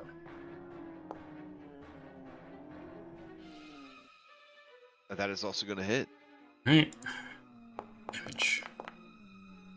It also splashes. Oh, okay, nice. She takes 3 damage, and the shrapnel explodes from the bullet, hitting the 2 zombies nearby for 1 damage each. And where we're going? And okay, that'll be all of her actions as she turns to the book and says, "Where we're going." Crossing the ropes here to the other side. All right. All right, as you pass to Booker, oh wait, Insane. Insane, are you still around? No. Insane's definitely dead. I'm not losing it, right? Pretty sure Insane's just died. Let's see, street level. Insane? No, Insane's still going. Good for you, buddy. He's gonna push over chairs and stumble towards you guys, moaning and groaning the whole time. And then he will use a second Pac-Man to close the distance with you, trailing rotten blood behind him as he goes. As he approaches, instinctively remembering his past life, he tips his hat to you, Zinderell, because you're a lady. She does a quick little bow to him. Okay, fair. And then play passes to Booker. Well, if I want to try and get across in this rope here, what's the process? The adventure has that covered. Hold on. If the heroes attempt to cross the clothesline to Rickard's gunnery, they may attempt a tightrope walk. That sounds fun. A thick lengths of hemp rope stretch 20 feet above the alley below, in a loop with iron pulleys secured to the building's outer walls with thick metal bolts. They are, it seems pretty sturdy. Heroes can try an acrobatics check. This would be a DC 19 to balance and walk across the clothesline, or they can use a DC 17 athletics check to do a hand-over-hand sort of deal as you sort of monkey bars your way across. I have thing here, assurance athletics. Okay. I'm not sure exactly So that works. assurance means that you can essentially say, I'm not going to roll the dice, I'm just going to take 10. And then you would just add whatever your modifier is and assume that you rolled a 10 on a d20. You don't. Oh, You don't add your strength score. Yeah, don't you would add only strength add, sorry, you would only add your proficiency bonus. I think that's going to be enough at 3rd level. I don't think so either, because it's equal to proficiency bonus. I believe is equal to your level. It's level plus your train value. So what are you, trained or expert? I'm trained. So it'll be your level +2. So that'll be a +5. All right. So it'll be 10 I'll plus 5. roll. So you'd have to roll. Yeah, you wouldn't be able to use assurance on this one. Booker spent time as a pirate, so he Oh, knows okay. how to do that sort of stuff. He's going to try and go across acrobatics on top of it. Oh, damn. Okay. Look at that. Oh, That was okay. almost a 3. All right. So you are able to make it across. I would say that you would probably move at half speed doing so. But yeah, you might have to do 2 Pac-Mans to get across.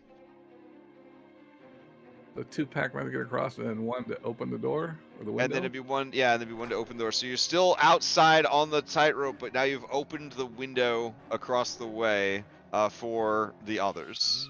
Righto. Essentially. I'm done. Okay. All right.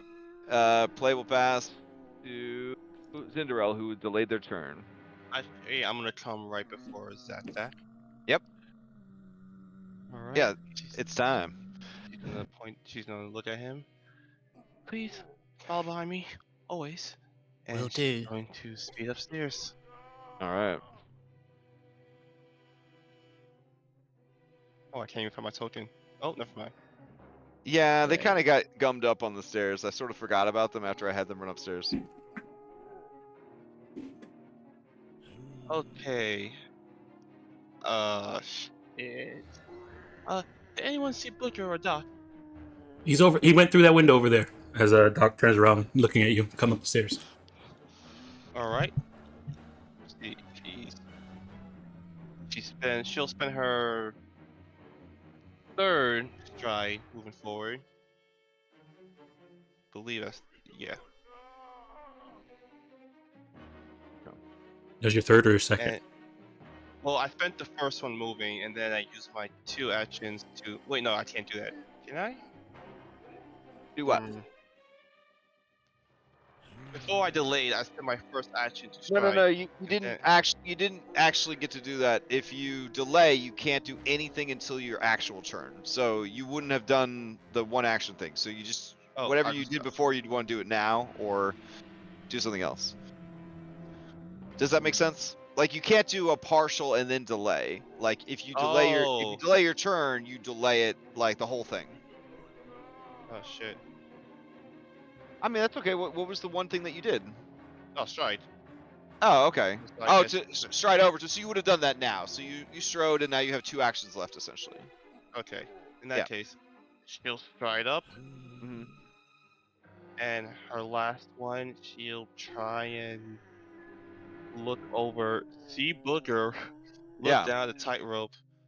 Oh, I never taken for an acrobatics. Okay. Doc, see you on the other side. Please wait for Zatzak. And she'll try and go on the tightrope. Okay. You give me an acrobatics check to see if you balance. Okay.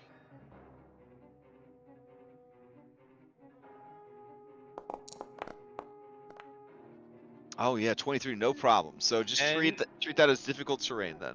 Actually, thanks Oh. to steady balance, it'll be a critical. Oh, I didn't mean it. It just slapped. Thanks to steady balance, any Mhm. success on the balance action will be a critical success. Ooh, okay. So that means I get to Um, move my full movement speed. All right, go for it. So I'll just. Booker's in the way, and the door's not open yet. I'm assuming. The door is open. Oh, Yep, he opened the window. The window, yeah. she'll tippy toe across the rope, say hi to Booker, slip past him, and into the other side. Okay, yeah, if you got the speed for it. That's my last one. Man, elves. All right. Yep. Yeah, my- elves. Oh my. Ridiculous. I'm sorry, I'm an alien. Yeah, on your planet, everyone has a decent movement speed. All right, play passes to Zach down on the first floor. All right. So, I am still on the ground floor, right? Because it looks Mhm. like now I'm on the upper floor. Oh, really? Yeah. I see yeah. Calm Citizen. Oh no, everything's just screwing up. Here, I'll move you. It would be 3 squares of your movement to get up there, so that would be 15 feet. Okay. Go an additional 10. And then we will proceed. Let's see, another 25 feet up here. Hey, Doc's pointing at the window where everybody's going. Yeah. It went and that then way. We'll get right there. And he'll look at Booker and say, "Wait for me." That's his turn. Okay. Let's see. Because you guys have kind of come upstairs and delayed them a bit, the zombies downstairs are moaning and groaning, and they are sort of heading towards the stairs and coming up the stairs. Their moans and groans are attracting even more zombies, who begin diverging on the saloon.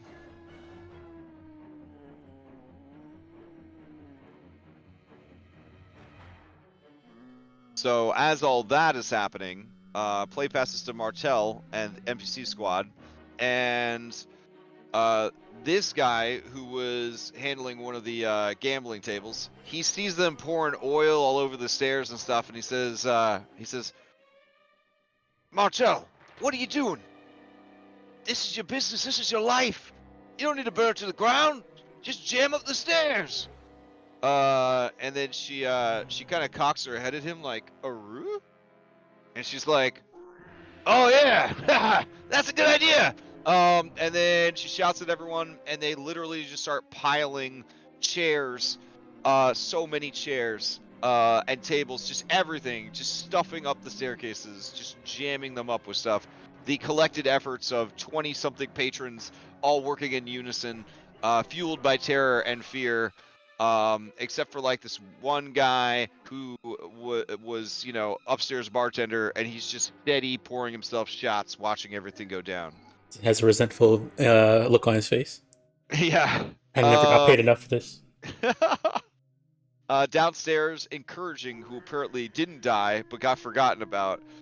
Him sad. He's gonna go inside and look for everybody. All right, Doc, back to you. All right. Okay, I guess seeing everybody moving across there, she's gonna stride, and then she'll go ahead and start and get past Zag Zag and start crossing the tight ropes. Okay. So she'll go ahead and do a acrobatics check. Yeah, Zak bows to make way for her and says, "Milady." Nice, nice. Oh, nice. All right. So 24 for balance. You would go ahead and treat it as difficult terrain as you make your way across. All right. So once I get on, I would have only enough to go 5 feet, and then I need to use my third Pac-Man to move, and I can move 10 because it's 25, right? Yeah. So I gotta ask. In D&D, right? We say like, you make the check and now you start doing it and then you move. In Pathfinder, do you have to make the check every time you want to balance and move, or is that first check good enough for the whole way? Well, it says it on the Okay, let's see here. You move up to your speed. Yeah, you move up to your speed when you spend the Pac-Man. So, Yeah. So does that mean each time you'd have to balance again? That sounds like it. If you're doing the pack, yeah. Oh shit! Okay, Here, I'll roll it again.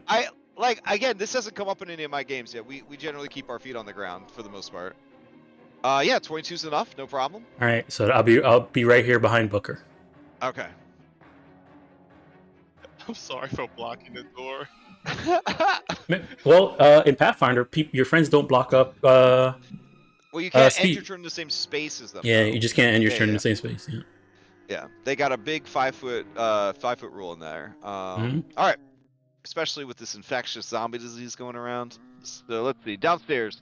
All of your friends, the zombies, they're downstairs. They're upset. They're trying to get past the chairs that have beautifully interlocked like some sort of tesseract fucking puzzle down there. They're trying their best to get through. If anything thwarts zombies, it's chairs in a stairwell. They seem to be confused and frustrated for now. All right, Booker, to you. Yeah, she comes on in here.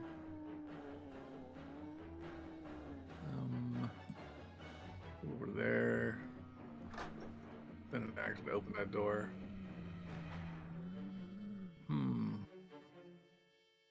She's a bit wounded. Oh, yeah. So you're in a nice little sitting room here, by the way. Yeah. Yeah.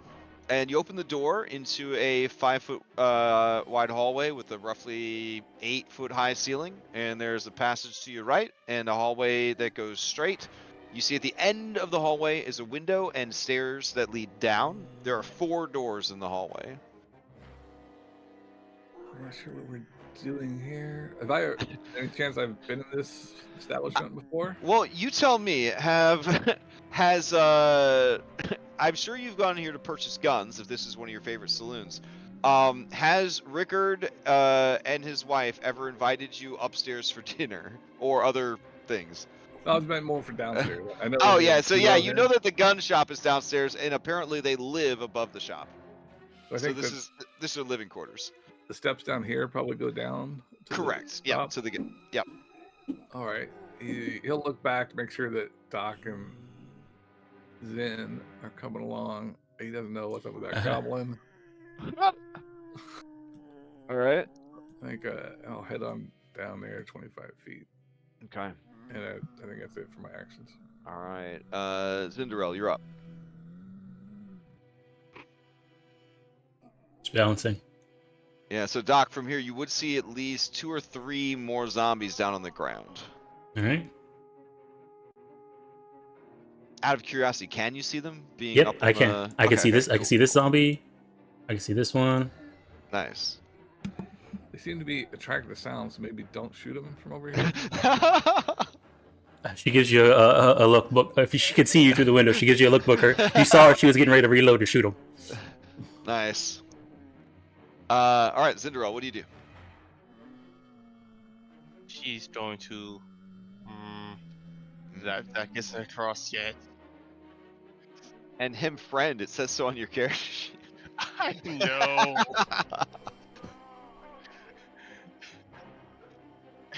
She's look. None of the people are attempting to go at the rope, right? Attempt to cross No. to the stain. No, yeah. Now that they've got the stairs blocked with chairs, oh man, no, they're just gonna cool their heels, man. And Okay. pray. They're gonna pray real hard. And She's gonna drink, take- probably. She's gonna use her action to stride.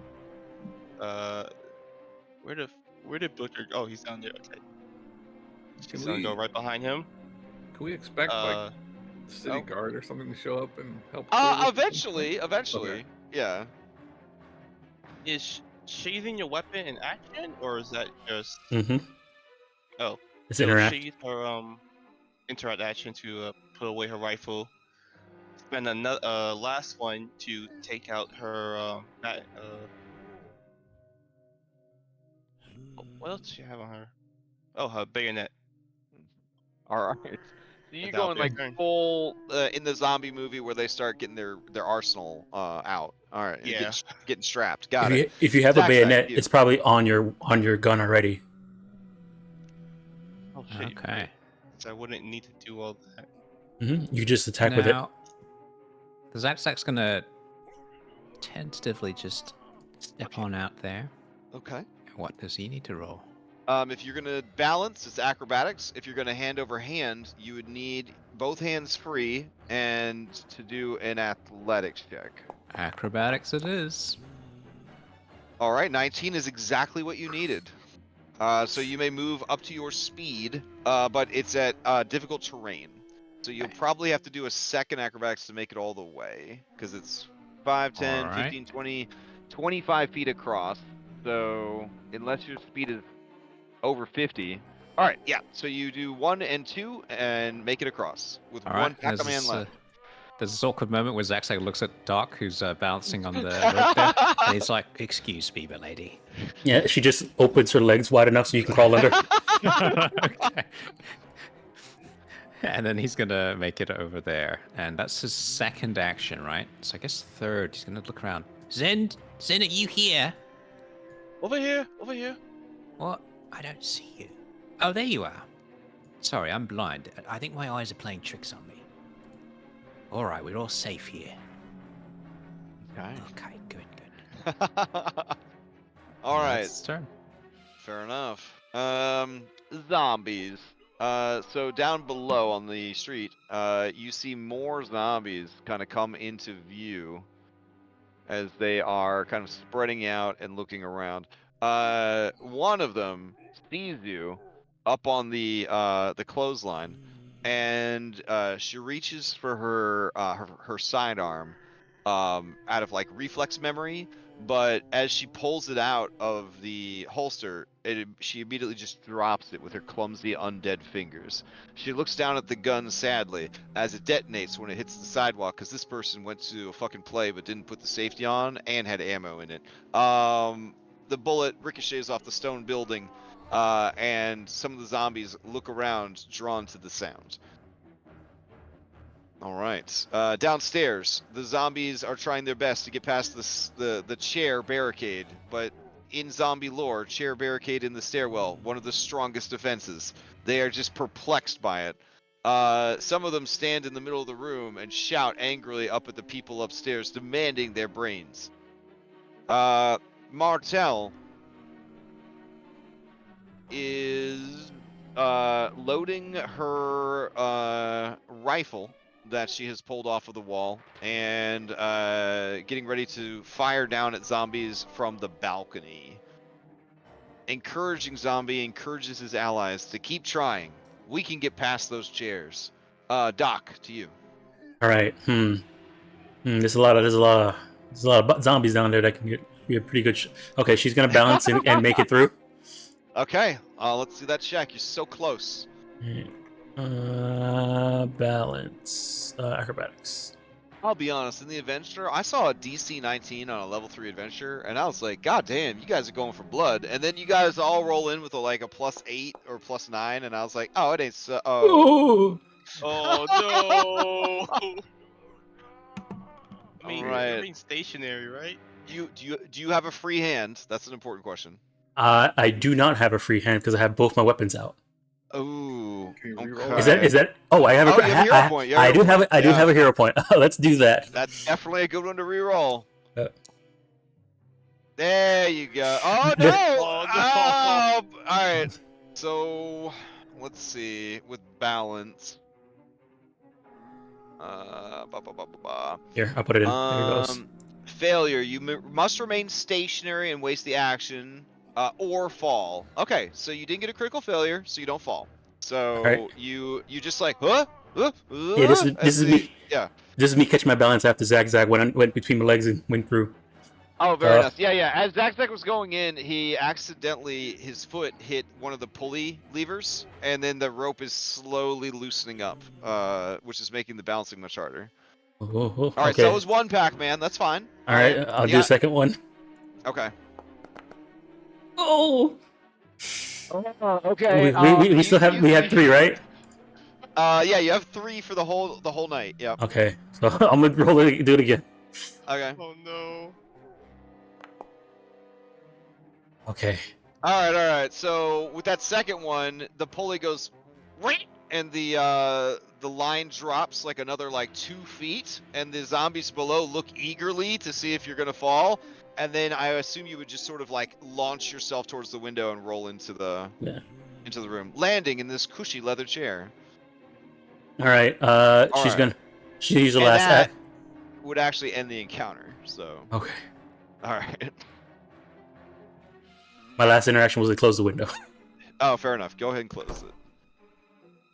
Alright, so off in the distance, you would hear the sounds of the zombies.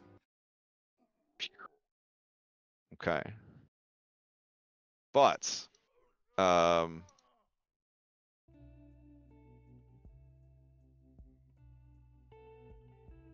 alright.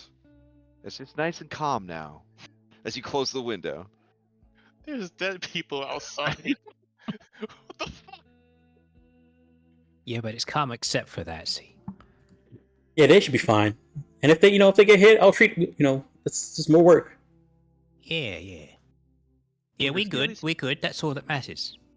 Booker Okay. sees Doc come around the corner and gives her a thumbs up. She Alright. salutes you with solution. Okay. From the stairwell, you hear the familiar, if you shop your voice, of Rickard. And he shouts up to you, "Hey now! Hey! I want no shenanigans! If you zombies came in the window, you're gonna get a head full of lead! Don't you know about it?" Yeah, we're not zombies. It's me, Booker. You hear a second voice, and the voice says, "Oh, it's Booker! Do you hear that, Rickard? It's Booker! Booker, are you a zombie? No, ma'am. See there? A zombie wouldn't be able to tell if it's a zombie or not." And Rickard says, "Oh, well, yeah, all right, yeah, that's fine. You got a good point there, dear. Good point. You always got a brilliant head on that brilliant shoulder." And then they do their little noses rub together, and they smooch each other because they're so deeply in love with each other. So cute. Oh my god, the mustache. Look at you. Oh man, it's one of these two. Oh, it's so good. yeah. She's too good for him. She's too good for him. All right. So Good as for you each come other. down, Maggie says, "Oh, Booker, what a night. Here I was feeling blue that old Rickard hadn't got us tickets to that play, but wowee, it's good that he didn't. Apparently, they've all turned into zombies. It does seem that way. Yes, ma'am. Hmm. Well, you're just the man to do something about it, right? I'm sure that the law would gladly pay you for your services. Just, rest up a bit and pop on across the street. Booker looks at this cannon and strokes it lovingly. Yeah, Rickard says, you like the big guns, huh? That beauty can take out just about anything, even a dwarven mech. Does it work? So as you, Does it work? Of course it does. You think it's just for show? I mean, that's what I tell the authorities, because I don't want to have to pay for the permit. And he twirls his mustache. that's a smart idea right there. I'm gonna take out one of my potions of healing and quaff it. It's just Hey, wait, hold. Wait, Booker, no, don't do that. You're wasting it. All right, I she got you. rushes up and she grabs your arm as you pop the top. Close that thing. Okay. I guess I call her Doc for a reason, huh? All right. Well, let me see you. Zigzag, Where's it are you hurt? up there taking a bath? What are you doing up Yeah, there? Zach is running around being like, I can't see my friends. Where are they Oh, gone? The stairs, the stairs over here, It's this decision. and then this way. All right. Maggie says, "Oh, and you've brought a goblin with you. Well, hello there, little fellow. Hello. Oh, so polite. And what do you got in your gun there? I use cutlery. Ingenious. Oh, thank you very much. Do the spoons do different damage than the forks? Absolutely not. They do the same damage. No one knows why. There's some scientific reason for it, I'm sure. What sort of damage do you think a spoon would do? Uh, If you could quantify it in your own way." I would probably guess that it does piercing damage, same as all this other stuff. Oh, then it's working as intended. Right. Rickard, dear, why don't we carry any of these street goblin weaponries? And he twirls his mustache and says, "Because they're too hard to deal with. I've had too What? many Yeah, my customers complained when I tried to resell some of your products. They apparently blew up in their faces." What? You've just chosen some inferior goods, is why? Exactly. Stuff I make works nice. You would know that non-Gerblins have a hard time operating Gerblin-made gear without misfires, but yeah. But stick to your guns. Stick to your guns in this one. It's a racial thing. Well, it's in Pathfinder. It's a cultural thing. Okay. All right. Yeah. That's that. Just say the word. I'll show some both. I will. Oh yeah. Let's do that. Rickard says, so, what's the plan, Booker? You gonna head on across the street and be a big damn hero? I'm looking at Doc. I'm like, And she's working on you, and then all of a sudden you see her like pull out a red vial and hand you and says, "Drink this." I'll sort of lean close to Doc and whisper, like, "Am I gonna turn into a zombie now?" No, you're fine. You're fine.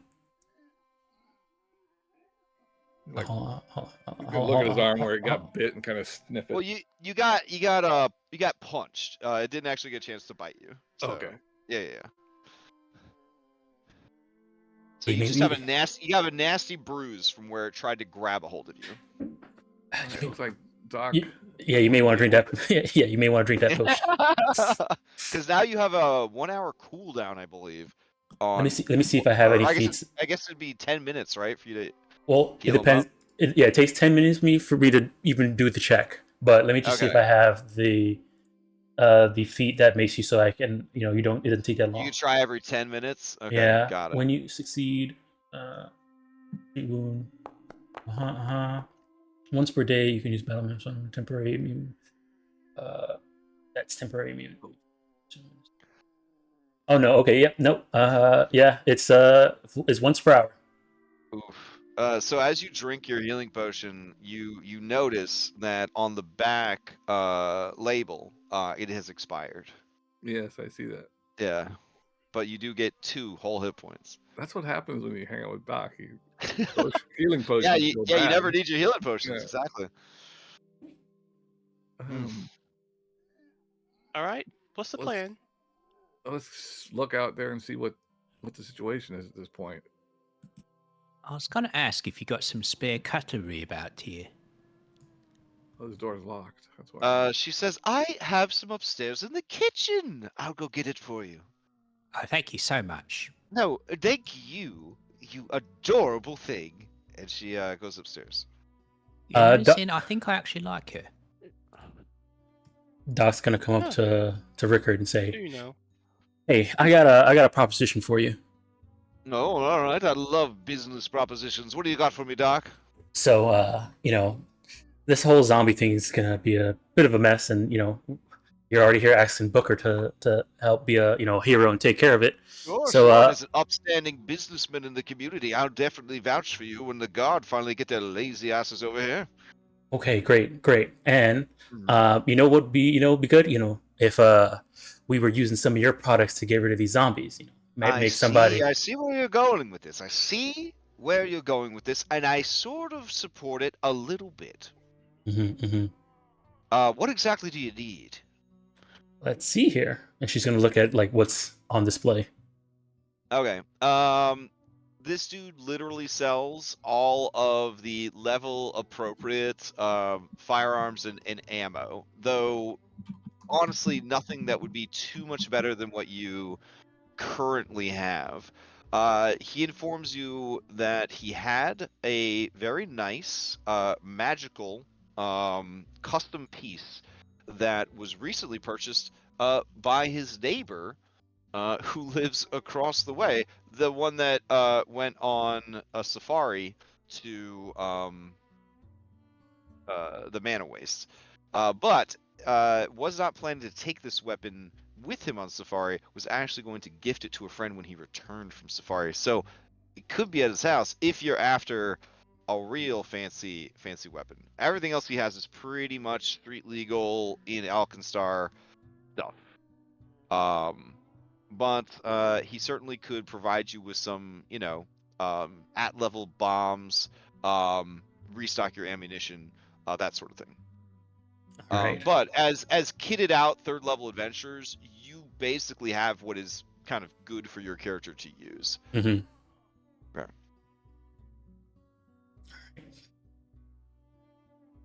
But basically, the weapon he's talking about is called Piercing Wind, and it's essentially Cloud's sword blade from Final Fantasy VIII. All right, Booker. You said you were looking for some bombs, right? It might be useful. When we were talking earlier about getting fire, I was thinking some sort of bomb might help. But Yeah. we want to go out and save people, or are we just gonna hole up in here for the authorities? That is a great question because I mean, it's D&D. So if you guys were like, "Nah, dog, we're safe here. We'll wait," we would just that would be the end of the adventure. And I'd be like, "Congratulations, you have successfully survived this adventure." And we let the authorities take all the credit? Hell no. Doc, you do get the feeling from your check and your knowledge and seeing the patient zero essentially rise up from the floor that anyone that is bit by the basic bitch zombies will rise within about 10 to 60 seconds as a zombie. And then anyone that is hit by any of the attacks from the plague zombies will basically be converted to a zombie, as well as being a plague zombie that would then spread the rot as it progressed through Alkenstar. So that could be pretty bad. We should probably try and So there's two things we can do here. We slow can, things down at least.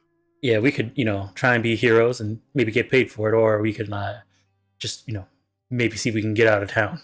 I think we should be heroes. Well, I kind of want to get paid. Is Well, that? yeah, being paid does sound like a rather nice thing. All right. And Well, we've been killing them left, right, and center anyway, so I think we'd be well suited. all right. Can you unlock this door, Rickard? Here you go. Can I borrow your cannon? Well, the thing about the cannon, my good boy, is it's bolted to the floor. Oh, But I suppose if you lured them to the front door, we could blast them. I don't think we want to do that. Yeah, and I'm saving it in case a dragon ever attacks. That's a good idea. Built this baby myself, using the schematics I borrowed when I worked as a shield warden back in the day. Oh, it might be nice to have some traps or something. Okay, I am looking to see which of the 400 compendiums the bombs are in. It would be in under weapons. Just they got them all stashed under weapons? Yeah, they would be all under weapons. Okay. Let's see. And there's like a check. If you look in the compendium for equipment, weapons, weapon filters, there's one that says bomb. Oh my god. There's so much content here. Alright, hold on. Alchemist fire we- and all that stuff is We considered got bombs too. actions, ancestries, ancestry features, backgrounds, classes, class features, familiar abilities, feats, heritages, spells, bestiary effects, So, divine intercessions, conditions, campaign You can, effects. you can use the compendium browser, which is at the bottom. There should be a button that says compendium browser. Oh, nice. It's built into Okay. the system. So, Beautiful. and then you can just hit equipment and then weapons, and then at the bottom there's like a weapon filter, and then just Oh bomb. man. So when I told you guys that I hadn't run any Pathfinder, I was not underselling that. I really haven't. Yeah, I haven't looked at any of the DM shit until tonight, They basically. even have all their prices and stuff like that next to them as well. Wow. Okay. All right. So we go to weapons, and then we go to rarities You can also set the Okay. level too. and levels. All right. He's the got up bottom. to 3. There we go. All right. And then weapon filters, firearms check, and bombos check. All right. So, woo, that's still a shitload of things. Yeah. All right. Acid flask, alchemist fire, blight bombs. I don't know if he'd be carrying blight bombs, honestly. Let's see. Dwarven daisy. I think that's dynamite. Holy shit. All right. Goo grenades. Let's see. Sulfur bombs, tanglefoot bags, thunderstones. Let's see. We got a solar shell flower. I think that's some kind of shotgun. A thunder crasher, which is another type of shotgun. The liar's gun, spike launcher, and other assorted things. Bottled sunlight, thunderstones. Yeah. So is there anything particular? While he's that's listening, fancy? one thing catches Doc's fancy is the tank foot bag. Okay. Slow them down some more, make it easy to shoot. All right, I'll drag that onto your sheet. Isn't this smart enough that I can drag it onto your mini and it appears on your character sheet, or is that I don't know. like, is that a big ask? Let's do Or it. no, maybe try it, see what happens. It did it. All right. Holy shit. Pathfinder, man. Wow. Okay. All right. Does anybody else need anything? Here, let's throw another Tanglefoot on there for you. I'll take a tanglefoot bag. Maybe one of those alchemist fires. Yeah, sure. I'll take an alchemist fire. All Why right. not? Yeah, Zach will seek one out as well. Okay. And he'll They look have for junk cutlery. bombs. Junk bomb. That's not like the thing for you there. Yeah, junk bomb. This volatile looking bomb is cobbled together with jagged metal. I guess he wouldn't be carrying it. Here, let's see. His beautiful wife comes downstairs with all sorts of cutlery for you. And she says, I even included the potato peeler. That's so very nice of you, ma'am. Oh, I see we're handing out things for free here. She looks at her husband, as if to say, what are you doing? We're trying to run a business here. It's free advertisement, Maggie. And then she says, I think this little one needs some of this dwarven daisy. And she hands you some fucking dynamite. Oh, nice. She said, it ain't a cigar, honey, so don't try to smoke it. Oh, no worries. I won't be doing that. I'll be chucking it at enemies, I will. Excellent. Boy, is Stu gonna be surprised when he gets back from Safari and that we've blown up his theater. Rickard says, well, it's bad business not to do a background check on your customers. That's what I always say. All this started. He says, well, I don't know for sure. I have peeked out the window a couple of times and seen the zombies coming out. One thing I didn't see, well, I didn't see that Melsa ad thistle. If I didn't know any better, I'd say that she might be behind this whole thing. Ooh, All right. Oh, that's right. She's the singer performing. Yeah. No, Maggie says, no, she's the director. She's not Oh. the singer. My bad. Oh, no They do- worries. They do seem to have come from the theater. Maybe we should go It there. is said that she used to be a priestess of Pharasma, but Pharasma believes in, what is that? The Eh, circle of life? And then Yeah. records like something like that. You know, when you die, you come back to life, and that's the natural order of things. Oh, good lord. Maggie says, I don't know. I'd like to go to heaven personally. One time through is enough for me. Let's go to the theater. See if we can put a stop to this. Right, if we can I- find out the source, I suppose. How you feel? How you feeling, Booker? Rickard says, you better watch out for her hubby. If he got turned into a zombie, it's gonna be a big one. Boy's a half ogre, don't you know? I reload Oh my boy. gun. Nothing Yeah. that a knife in the right place doesn't fix. Well, if he becomes a problem, I got a solution. Maggie says, oh yeah, I guess Melsa likes him real big. And she waggles her eyebrows at you guys. I'm actually gonna drink my second healing potion. Is there anything that stopped me from doing that? Is there a cooldown? Your relative poverty, that is the only thing that would stop you from chugging potions nonstop. I'm telling you that after 19 weeks of playing Pathfinder, that your poverty level would keep you from drinking lots of potions. Oh, you guys are still broke? Yeah, I mean, we live in a dungeon, so I don't know what we would do with money anyways, but it certainly doesn't feel like we have as much money as I'm used to in 5th edition, even in a Dom game. Oh man. Yeah. Okay. Yeah. So, All right. The theater's over here. The theater's right across the street. Okay, everybody reload your weapons and make sure nothing goes wrong. All right, reloaded. Rickard asks, he says, out of curiosity, are you going for a sneaky sneak, or are you just gonna bum rush the building? I asked because if you're doing a sneaky sneak, I'll fire my guns out the window into this alley to distract them for you. Sounds like a good idea. Let's try Yeah, to sneak yeah. over. Maggie Yeah, let's rushes try up and to him, sneak. overcome with lust for her awesome, sexy husband. She says, oh, Rickard, you're such a smart man. And they rub their noses together and they start smooshing. Ah, right. Let's leave them to their private moment, shall we? You two are You made know for each what? other. I hope they survive. I kind of like them. I hope so too. We'll, Yeah, I got some nice cutlery out of this. All right, And as I you got turn some around, compliments. she has her goggles down and a fucking flamethrower, and he has a shotgun, and they both nod at each other, and they just start going fucking ham on the alleyway, and you hear the zombies just moaning and crying and running down the alley towards them. Before they start that, can we get them to unlock the front door? Oh, right. Boop, there you go. And then he starts firing. Right, we sneaky sneak, and then if that doesn't go according to plan, we blow everything up.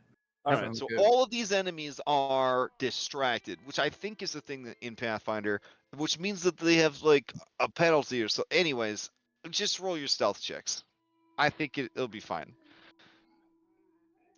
It's occurring to me that I have a lot more Pathfinder to learn before August. I'm no Uh, sneaky eyes, tiny as I am. Remember, guys, we Oh. have hero points. Oh. We have hero points. Oh, okay. This is my Oh, last yeah. hero. Alright, This is my. we'll re-roll that. This is The this hero is point. this will be my last hero point.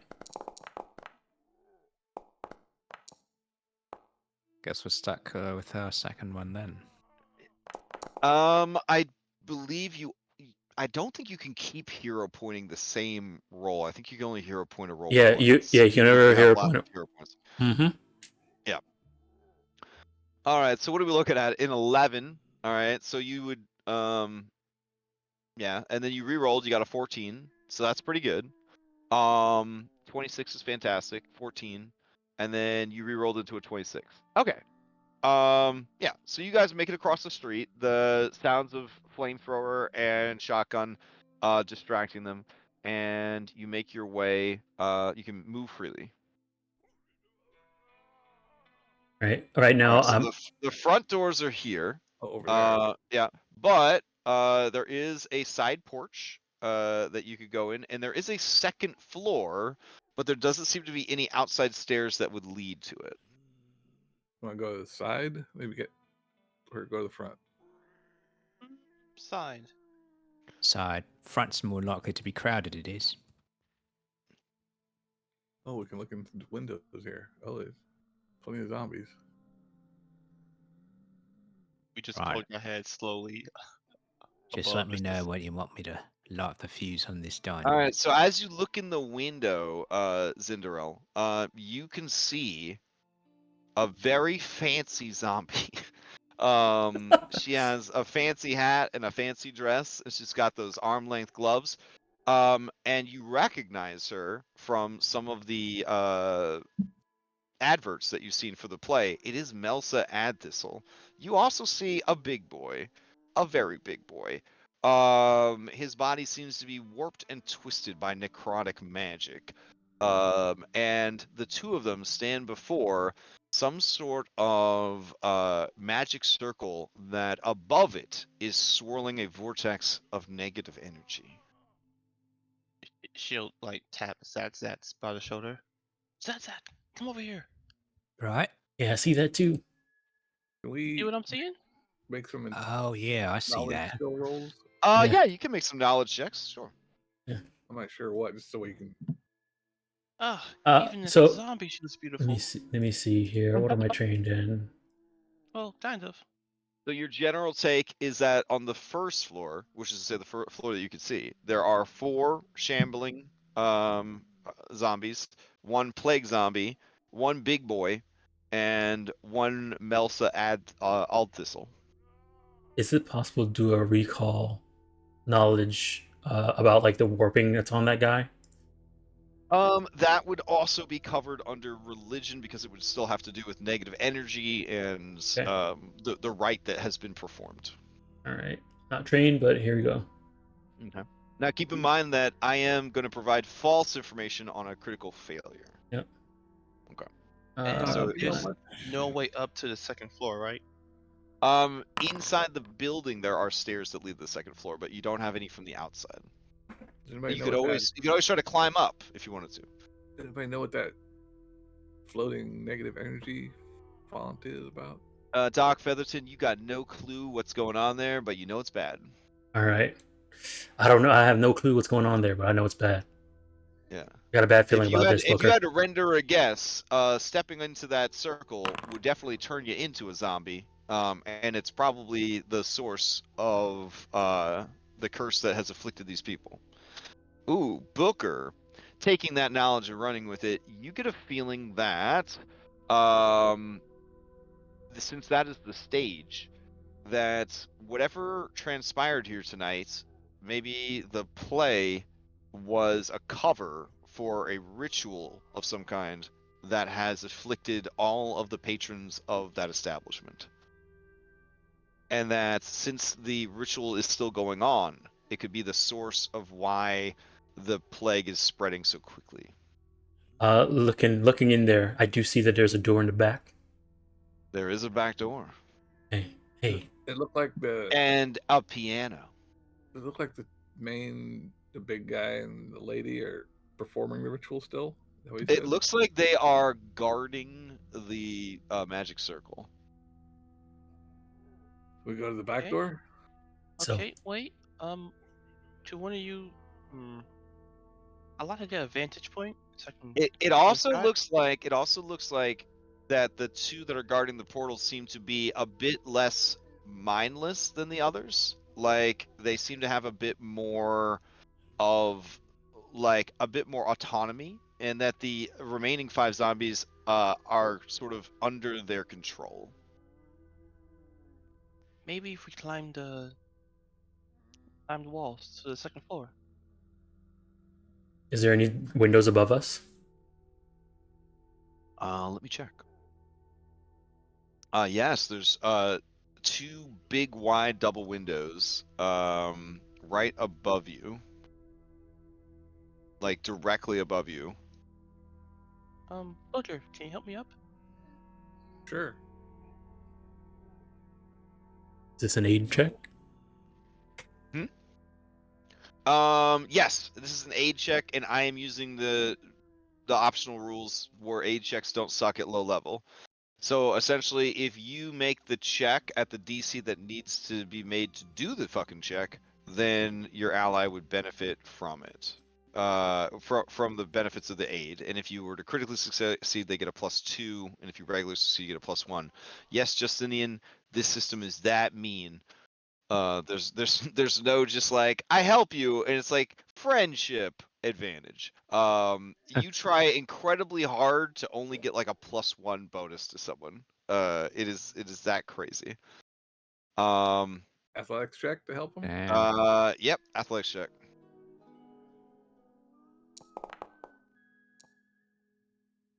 Oh, all right, very nice. So since it's not, designed to be climbed, and you're literally trying to climb up the side of a building, that is not going to be a critical success. But it will be a success. So though, whoever you're assisting will have a +1 to the check. I think that would be towards me since I asked him for the help. Yeah, it was, I don't remember who it was that asked, but Oh, okay. Just go for it. Okay, and I have to roll athletics. Mm-hmm. All Because right. you're climbing up. Yep. This would be a +1, right? Yep, with a +1. I've got you if you falls in. Oh, beautiful. With that plus, you already factored in the +1?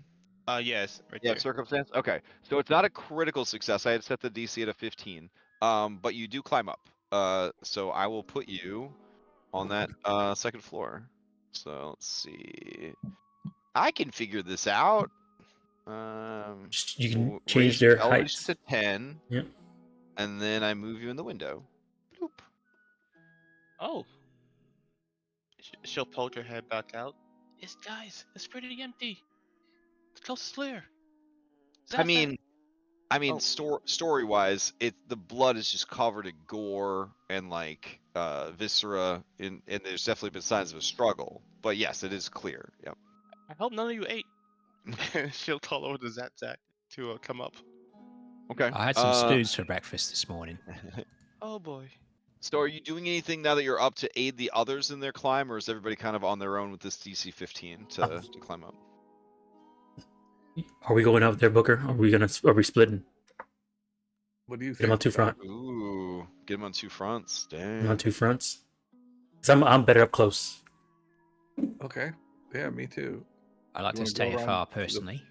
You want to go around to the back door, or just come into the side exit here? Mm. Yeah, maybe the Let's back. go to the back. All right. All right. Zach's like, are you gonna try to join your friend upstairs? Or are you gonna go with them? Yeah, To I think he would try. Alright. Try. All right. Go ahead and give me that athletics check. I'll All toss him up there. All right. Yeah. Give me your athletics check. It's a 15. I can do that automatically with a. Oh, there you go. All right, so you My got a weapon attack. 21 total with that bonus, and then you scamper up the remaining distance as he kind of gives you a toss, and I will put you 10 feet up, and then you should be able to hop in the window. There you go. All right. Aha, made it. Ta-da! So on the second floor, you guys find yourself in a essentially an area to buy drinks and refreshments. There are curtains that lead out into an upstairs seating area. A gallery? Is that what it's called? Anyways, the seats are slightly tiered, and there's a little balcony that looks down into the room below. Zach, remember, we have to be quiet. All right. No one to alert them. All right. Okay, I got to whisper now then. So I'm gonna need fresh stealth checks because Melza has a much higher perception than the zombies you dealt with outside. Okay. Oh, okay. Also- How about a don't- hero point? All right. Oh. Did you hear it in my voice that you might want to use a hero point? All right, you may use a hero point on Oh. the your stealth Closer. check. Did you open the door? All right, I need the people at the back door to go ahead and give me a stealth check. Oh, yeah, I thought the door was open. The curtain was pulled aside. Yeah. Okay. I think Booker opened the door on the back. All right. So Doc, give me your stealth check. All right. Oh god. Okay. Oof. Okay. Oh, So all right. Did these end up secret, or were you guys able to see them? we can see I them. did mine. I did mine secret. I wasn't sure how you Oh, wanted. oh yeah. Okay. I forgot to. Yeah. Oh, no worries, no worries. I'm asking because I'm probably gonna install a mod to just like make stuff secret, but I don't think I've picked one out and set it up yet. But anyways, so 17 is not enough. Nor is the roll by Booker of 14. The two of you upstairs with a 24 and a 30. As far as Booker and Doc are concerned, you guys just left. You're gone. They don't know where you guys are. No one knows where you guys are upstairs. But downstairs, you go to open the door, Booker, and it just goes as it opens, and then everyone turns and looks at you. Like all 7 enemies immediately turn and look at you. And Booker has that.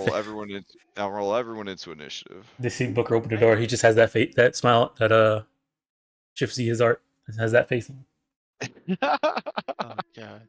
Oh, oh, not that art. Oh no, I think I just showed every single person's. They all look at each other. There you go. Oh my god. I was rolling everyone into initiative when I hit Shift C. All right, so now we know what everybody looks like. That's great. All right. We're Let's still see. using perception here. I guess Because you this. guys were sneaking, you can Yeah. also use stealth for initiative. So there's a little All drop right. down next to initiative, and you can swap to that if that would be better than perception. You could always use perception if you want. They're both the same for But me. since everybody was using stealth or sneaking around as their exploration action, you could sub that in if it is better. Great question to bring that up. Oh. I also get a free asset to trigger my thing now. Right, if you have any of your initiative-based abilities. Oh, if you roll stealth for ability, 1 shot, 1 kill. Your first shot is the deadliest. Interact to draw your firearm on your first turn. Your first strike will deal an additional 1d6 precision. Oh, that's rough. A lot of undead in the system don't care about precision, but I think zombies do get precision damage, so you should be okay. I was trying It's to something at figure out. least. And it's a free action, so can't Alright, as complain. cool as this music is, I don't know if I want it for this fight. Hold on. Let's So see. how would you switch to using stealth again? In So your when you look at your initiative, there should be where it says perception. If you click on it, you should be able to change it to a different skill and on then your hit the sheet. initiative button on your character sheet. Oh, Yeah. okay. It should be like under your armor class, perception, and then there should be initiative. Got ya. That one zombie. That one zombie's like, hey, I know what I'm doing.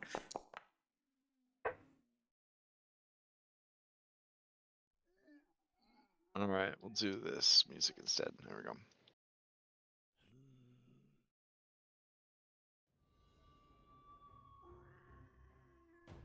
All right, so I'll roll everybody else into initiative.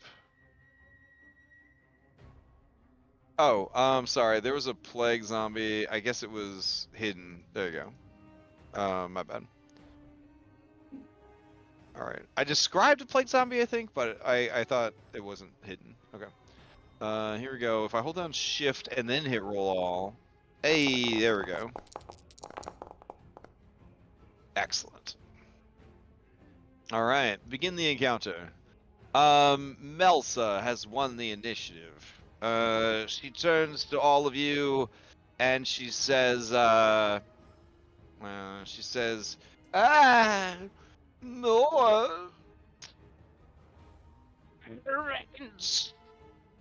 rich, and just like black oily bile just starts like pouring from her mouth as she tries to speak.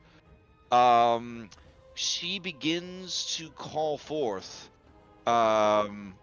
magical spells. I got a bad feeling about this, Booker. For sure. Let's see. Yes, I've seen spells cast many times. Hold on. All right. This spell, blah blah blah. Okay, channel, blah blah blah. They get a fortitude save. Blah blah blah. Okay, so she is going to spend 2 pack commands to pump up this harm spell. To be a range of 30 feet, and she will target Booker because he is in the doorway with it. So Booker, I believe, hold on, I'm gonna hit cast, and then it's harm versus living 2 pack commands. All right, and then you should see a button that you could click to make a saving throw. Yeah, fortitude saving throw. Oh, beautiful. All right, so you make the save, meaning you would take half of the damage. Oh wow, so like 0. Nice. Okay. And then she will spend her last pack of man, and she will move to here. Booker sees this coming and kind of like braces and grimaces, and it like boink off of his chest. Yeah, you feel that necrotic energy try to wash over you, but channeling your character art inspiration, nothing could wear down the rock. You know what I'm saying? Nothing could wear Yep. down the rock. You know. All right. Play passes to Doc Featherton. All right, so it's the first turn. Was able to draw stuff because I have where is it? Into the Fray. So I would draw my weapon. I guess I had that one drawn already because I wouldn't have been walking here with that. But I'm going to use my free action to stride. So I get a free stride. I'm going to step in. See her over there. Let me see, how far is she? 35. All right, so my first Pac-Man is going to be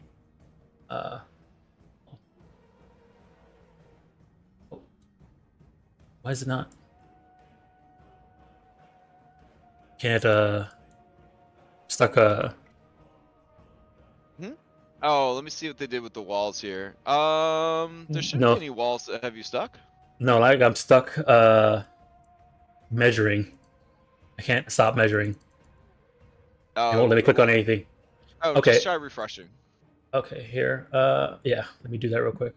Hit escape. Yeah, I was hitting escape a bunch of times. It wouldn't let me. Okay. What I'm gonna do is shoot her with the pistol. Okay. I mean, once I get back in.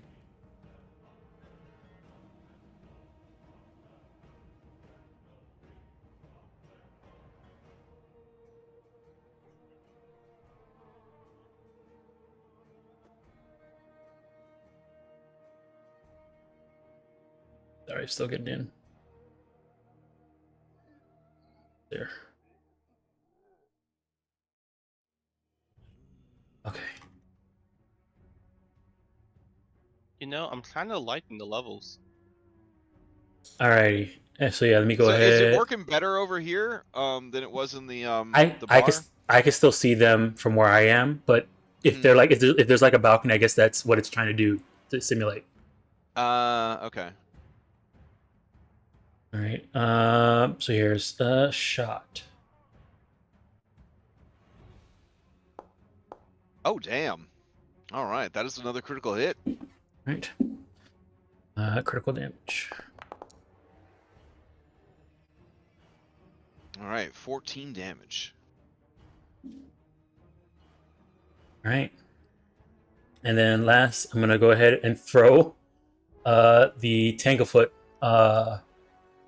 bomb at the big guy. Okay. All right, so this will be a map -2. I mean, map -5. Tangle bomb. Oof.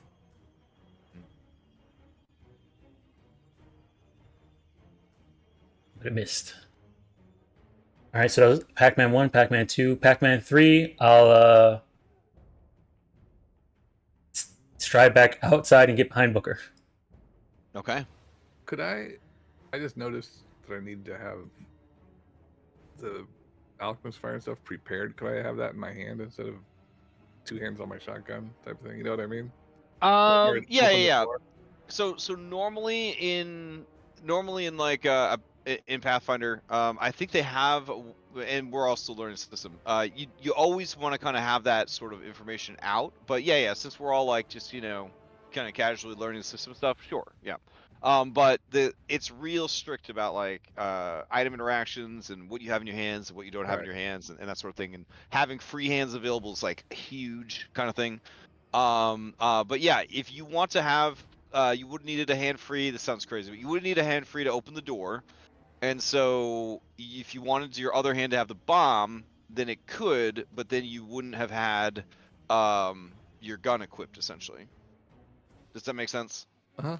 Well, Yeah, it's a very handsy system. well, I'll go ahead and do that then. I'll have. Okay. All right. So you had a bomb ready, and your other hand you open the door. Okay. Yes. Right. It's not my turn. I was just. Oh, I was okay. looking, Great. I was looking at my character sheet. And, All right. thinking about it. Zinderell, you're up. That 5 feet. Wish I didn't have to do this, but dive 5 feet forward. Okay. Okay, I see the madam over there.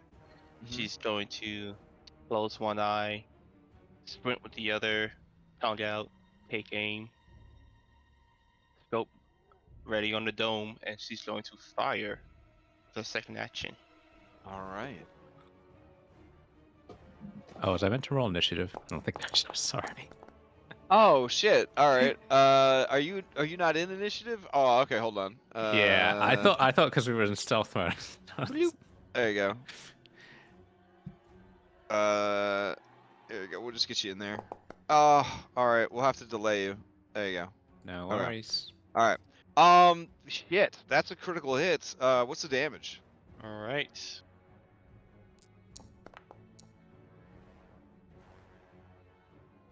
Okay, yeah, 19 damage. Her head just explodes like a fucking watermelon. She's dead. Nice. Without even looking, she's gonna give a thumbs up back to Zat Hmm. and tell him, "Ready with the bombs." And then she's going to let go of her rifle. You hold her rifle in one hand and use the item interaction to pull out the alchemist fire, Okay. the free hand, and that'll be her turn. All right. Readying your stuff for the next turn. Excellent. Zach, to you. Okay. Zak is going to take out his dynamite. This is the Dwarven Daisy. All right. And he's just going to be like, well, I'm a little skeptical, but let's see how this goes. And he's going to lob it over at the brute, the Okay. enormous brute that everyone's looking at. All right, so that'll be strike plus 12 with a regular weapon, right? I believe so. Yes. I guess it wouldn't consume the cutlery, but let's see how the roll does. All right. A 14 is not gonna hit. Wow. Do you have any? does Do you have any this, hero points left? You I could do always use have hero one hero point left, so I guess I will use that. Okay. Now, would this be at map -5? Oh no, it would just be a reroll. No, of that it's a first one. literal reroll. If you right click, it might give you the option to reroll. Okay, 18. 18 is going to hit. All right. So what does it say for your dynamite? Or are you shooting him with the spoon? No, it would be with the dynamite, but it doesn't actually say anything about the specific damage type. You have and to how much. you have to put it in your hand. So you have to draw it, and it should show. Do it, Okay. There you go. and then now you should have a strike for okay. it now. Strike. Let's see. All right, let's just do this then. And then we'll just click the damage, regardless of the roll. Okay. So you hit this dude for 10 fire damage. And then there is an explosion around it, a splash 2 fire, which I believe is what's splash 2? It's 2 damage. Damage to everybody within 5 feet of the target. Yeah. Yeah. Okay. All right. Cool. So let's see. All right, he would take 10. No one else is within range of him. And so we'll just say like the rugs and the table and the chairs kind of burst into flames as the dynamite explodes on this dude.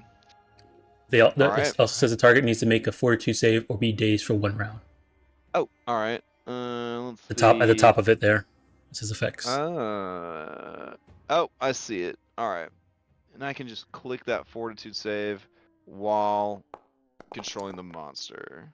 Oh, All right, my God. all right, he's not dazed. Yep. Or sorry, dear. dazzled. dazzled. is Yeah, dazzled. dazed. Yeah, Okay. dazzled. Yeah. So was that? Oh!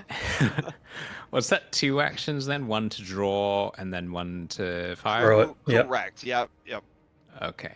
In that case, I guess Sack will just. I mean, he's already reloaded the gun, so I guess he'll fire with that. Okay. Keep in mind if you had to do any movement to get there, that's also an action. Oh yeah. I think I moved 1 or 2 spaces. Yeah. Okay. Yeah. All right. We'll save that for later. Please ignore that amazing roll. Yeah. Oh. Let's side. That'll Let's be the end side. of the turn. All right.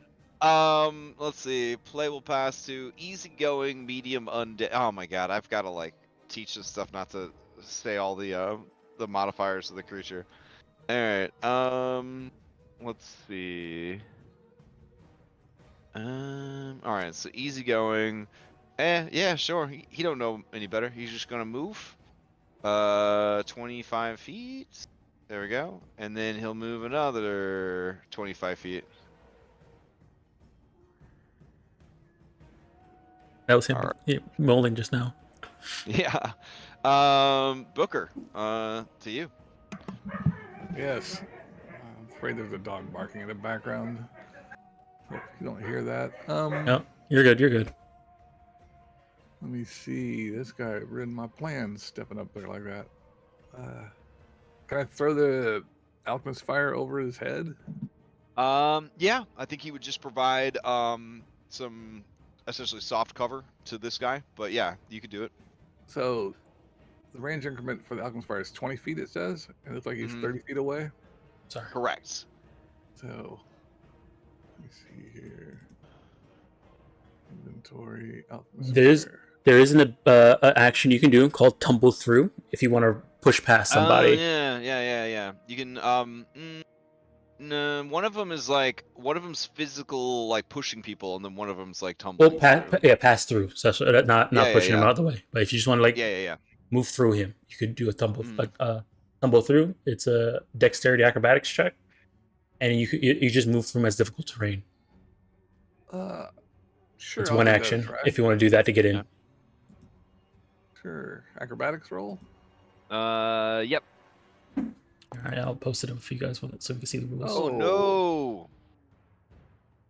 Let me use a hero point for that because that doesn't seem very good. Oh. Okay, and that is Better up than a against the creature's reflex. Excuse me, being a basic bitch zombie, its reflex is a 13, so that is actually enough. Okay. So All right, so you're able to move through his space. Hang on, I'm having token issues here. All right, so it would just be an extra 5 feet of movement to move through him, but then, yep. I'm sorry. Do you? I've got it on the measuring thing. That's what it was. Yep. I'll move there, and now I'll try and throw my. All right, thing throw over the at alchemist him. fire at him. Got it. Do I actually? What do I roll for that? If you have so it, you need to equip it, and then it'll become an item that you can then use a strike on. Right. Oh, okay. There we go. Alchemist fire. There you go. Yeah, 22 is gonna hit. All right. Okay. You chuck it at him, and it does 10 points of fire damage to him. And let's see, 2 persistent fire damage as well. All right. And And I will use my third action to switch back to my gun. Okay, Does that work? that works. And I'm done. Okay, let me see. So, Persistent fire. so if you I if have to- you if you like just do like a normal cub putting on persistent damage, a window should pop up for you to pick what type of damage it is and how much it is. Oh, okay. Let's see. It looks like the blue blood. Oh, okay. And then it adds 2 fire and save. Nice. Okay. Cool. Okay. Anything else from Booker? Oh, that's it. That's all with actions. All right. As Harvin's turn comes up, he takes the 2 persistent fire damage. It didn't actually deal it to him. It just reminded me that it had to be dealt. So let me add them manually. There we go. He looks over at his dead wife, and he looks over at you, Booker, and he knows that you did this. You must have been the one that did this. No, it wasn't me. And in a fury, he is going to begin moving towards you. He picks up this flaming table, just sort of tosses to the side as he's moving towards you. He is slow because at the end of the day, he is still a zombie. And yeah, he's just going to essentially move the table out of the way, and then with the same fist that he tossed the table, he is going to try to bring down his fist and smash you. All right, here we go.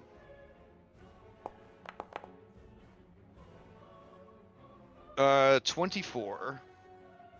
That will definitely hit. All right, le damage. 13 points of bludgeoning damage, and then he's gonna try to push as part of the attack. The monster automatically knocks you away. All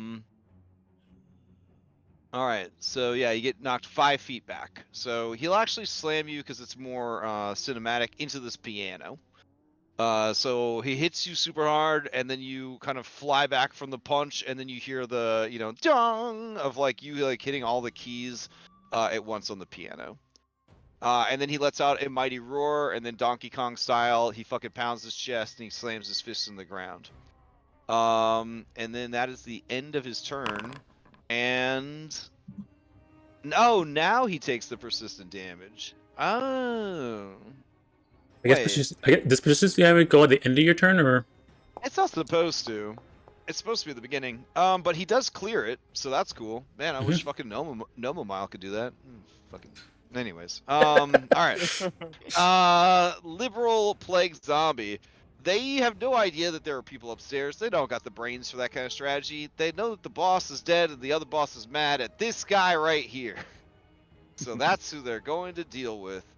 So it's gonna shamble up, and then it's gonna shamble some more to there, and that is its turn. Yeah, so we'll pass to ill zombie, and it's gonna begin moving towards you. So it will stride twice, and then that brings us to placid zombie, and they're gonna start moving towards you. It's really brave of you to tank this whole room for everyone else. Like it's incredible. Yeah.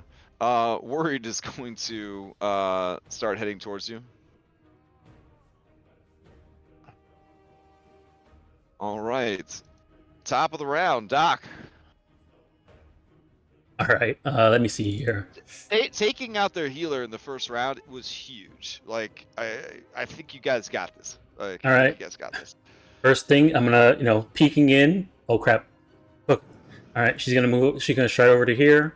Oh shit! I should have told you she wasn't. She was too far away to affect anybody. But when you guys killed Melsa, when she died, there was a pulse of necrotic energy that came out of her body. That basically was a 3-action harm spell. Hmm. Oh damn. Yeah. Good thing we know. Good So thing it's we're good, range. it's a good thing you weren't. Yeah, a good thing you were all fighting at range. Yeah, but I thought I would mention that because yeah. All right. She's gonna first things first. Stride up to here, and then she's gonna use her reloading strike to stab her. Try and stab this zombie right here with her bayonet. Okay. Oh, yeah, 19. that's gonna hit. Alright, damage. I like how if you guys are using targeting and stuff, I don't even have to say, yeah, that hits, because the fucking Pathfinder Yep. system just tells you. Yeah. Give me that damage, is 4. Mhm. Alright. Alright, and then she's gonna again pull the trigger. Okay. Ooh. Alright, that's not gonna do it. Turns out I stabbed him right into an empty hole, and the bullet just went through. Alright. That's all my actions. Okay. Play will pass to Zindarel. Upon seeing Booker get swarmed from both sides, she's going to immediately tiptoes away around right here.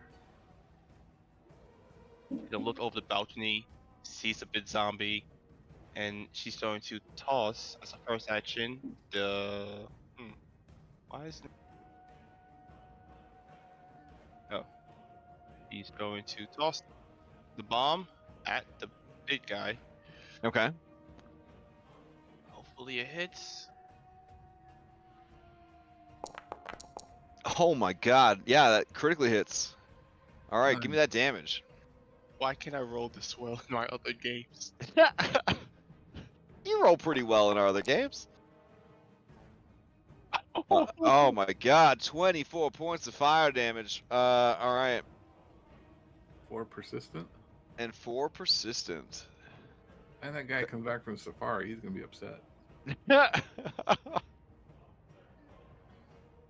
And the 2 splash damage to the zombies next to him. Ooh, it applied the 4 automatically to him. Oh, At awesome. least it looks like it did, yeah. Alright. Because you targeted it. Okay. Yeah. Nice. Alright, and then 2 damage to everyone adjacent to him? Yeah, the 2 zombies, Alright. I believe. Got it. And just for a learning thing, if I remember correctly, persistent damage doesn't stack. It just takes whichever one's the worst. If it's the same damage type. Yeah. Alright, that was her second action she did. Mhm. So third action, she's gonna do a covered reload, because why not? She has Mhm. cover-ish. So take cover or hide. She's going to hide. So she'll like crouch a bit behind the railings. I Okay. can't tell that. Oh, it's versus his. Well, it's versus everybody's perception. Okay. Yeah. All right. All right. After that, she's gonna look over to Zazak and tell him, "All right, buddy, your turn." Alright, Right, Zaxak, right. you're up. Okay, I think we got this after this fireworks show that you gave us. He's going to draw the alchemist fire, and then he's going to hurl said alchemist fire. Alright. And he's going to do it at the big guy, and it should, yeah, this is within 30 feet, so he should be able to grab at least one of those 2 zombies with that as well. So Okay. it has a range increment of 20. So this would be at a minus, I think, 2. Yeah, it's minus But- 2 per. Yep. But a 26 is still 10 higher than his armor class of 15. So that would actually have been a critical hit. So it would be 18 damage instead of 9. And then he already is burning, so that's not something to worry about. And then the other 2 guys would take 2 points also. So 18 more damage to this dude. Holy shit. Alright. And then these 2 take 2. Nice. And I think Zak will try a risky reload here. Okay. So this, if it works, will allow him to reload and then make a strike in the course of a single action. And Okay. if that strike fails, it'll misfire. Now this is the first time he's firing with the spoon gun this turn, so I assume it's strike plus 12. No, because you threw the alchemist fire, so that was one attack. anything that counts as an attack, including like Okay. grappling and shoving and stuff like that, it all builds towards that multiple attack penalty. All right, let's try this. Okay, so 16 is enough to hit his armor class. Nice. All right, so give me that damage. All right, looks like a 4. All right. And then it explodes in a 10-foot radius around him, which I think would still hit Booker. Man, this goblin has probably done more damage to you than the bag. No, because you did get punched by the boss. Yeah. All right, so let me see. I'll just grab everybody nearby and give them all that splash damage. There we go. All right. And that would probably be it, right? Because you pulled out the bomb, Yeah. you threw the bomb, and then you reloaded and shot your gun in a risky reload. Okay, fantastic. Zakzak calls out to Booker, says, "Sorry." Play will pass to easy going. Easy going. There's somebody in the doorway. They're gonna go for it. How you doing? They Sorry. he tips his hat to you because you are a lady. Sorry about the hole. And then he is going to do a strike or try. 13. That ain't gonna do it. And then he will try and bite you. Oh wait, he can't do a bite because you're not grabbed or restrained. But either way, a 19 wouldn't have hit. So, all right, Oof. play will pass to Booker. All right, Booker hopes the plague zombie doesn't have attack opportunity, and he's gonna 15. Gonna roll over this bar over to the other side, Okay. and shoot the big zombie guy there. I've noticed in Pathfinder there's so much more moving around because like most things can't make opportunity attacks. So And it's really good too because especially with these zombies, they only can have 2 actions. So moving away from them means they have to use 1 action to run after you. Oh, that's terrible. Everybody else did these huge Oh crit. my god. I didn't roll the critical thing. I just rolled damage. That's what it was. Oh, okay. Then it'd be 10 damage total. 10 damage. And who is this against? The big boy? Yeah. All right, that will finish him off. How do you finish him off? He just fires his shotgun and blows his big ugly hat off. Nice. Everything All underneath right. it. I So think he drops. the 2 zombies each take. 1. You got the radius, the splash thing there. Oh yeah. There we go. I think it's 10 feet, so I think even the Is yours is a scatter 10? yeah, I think so.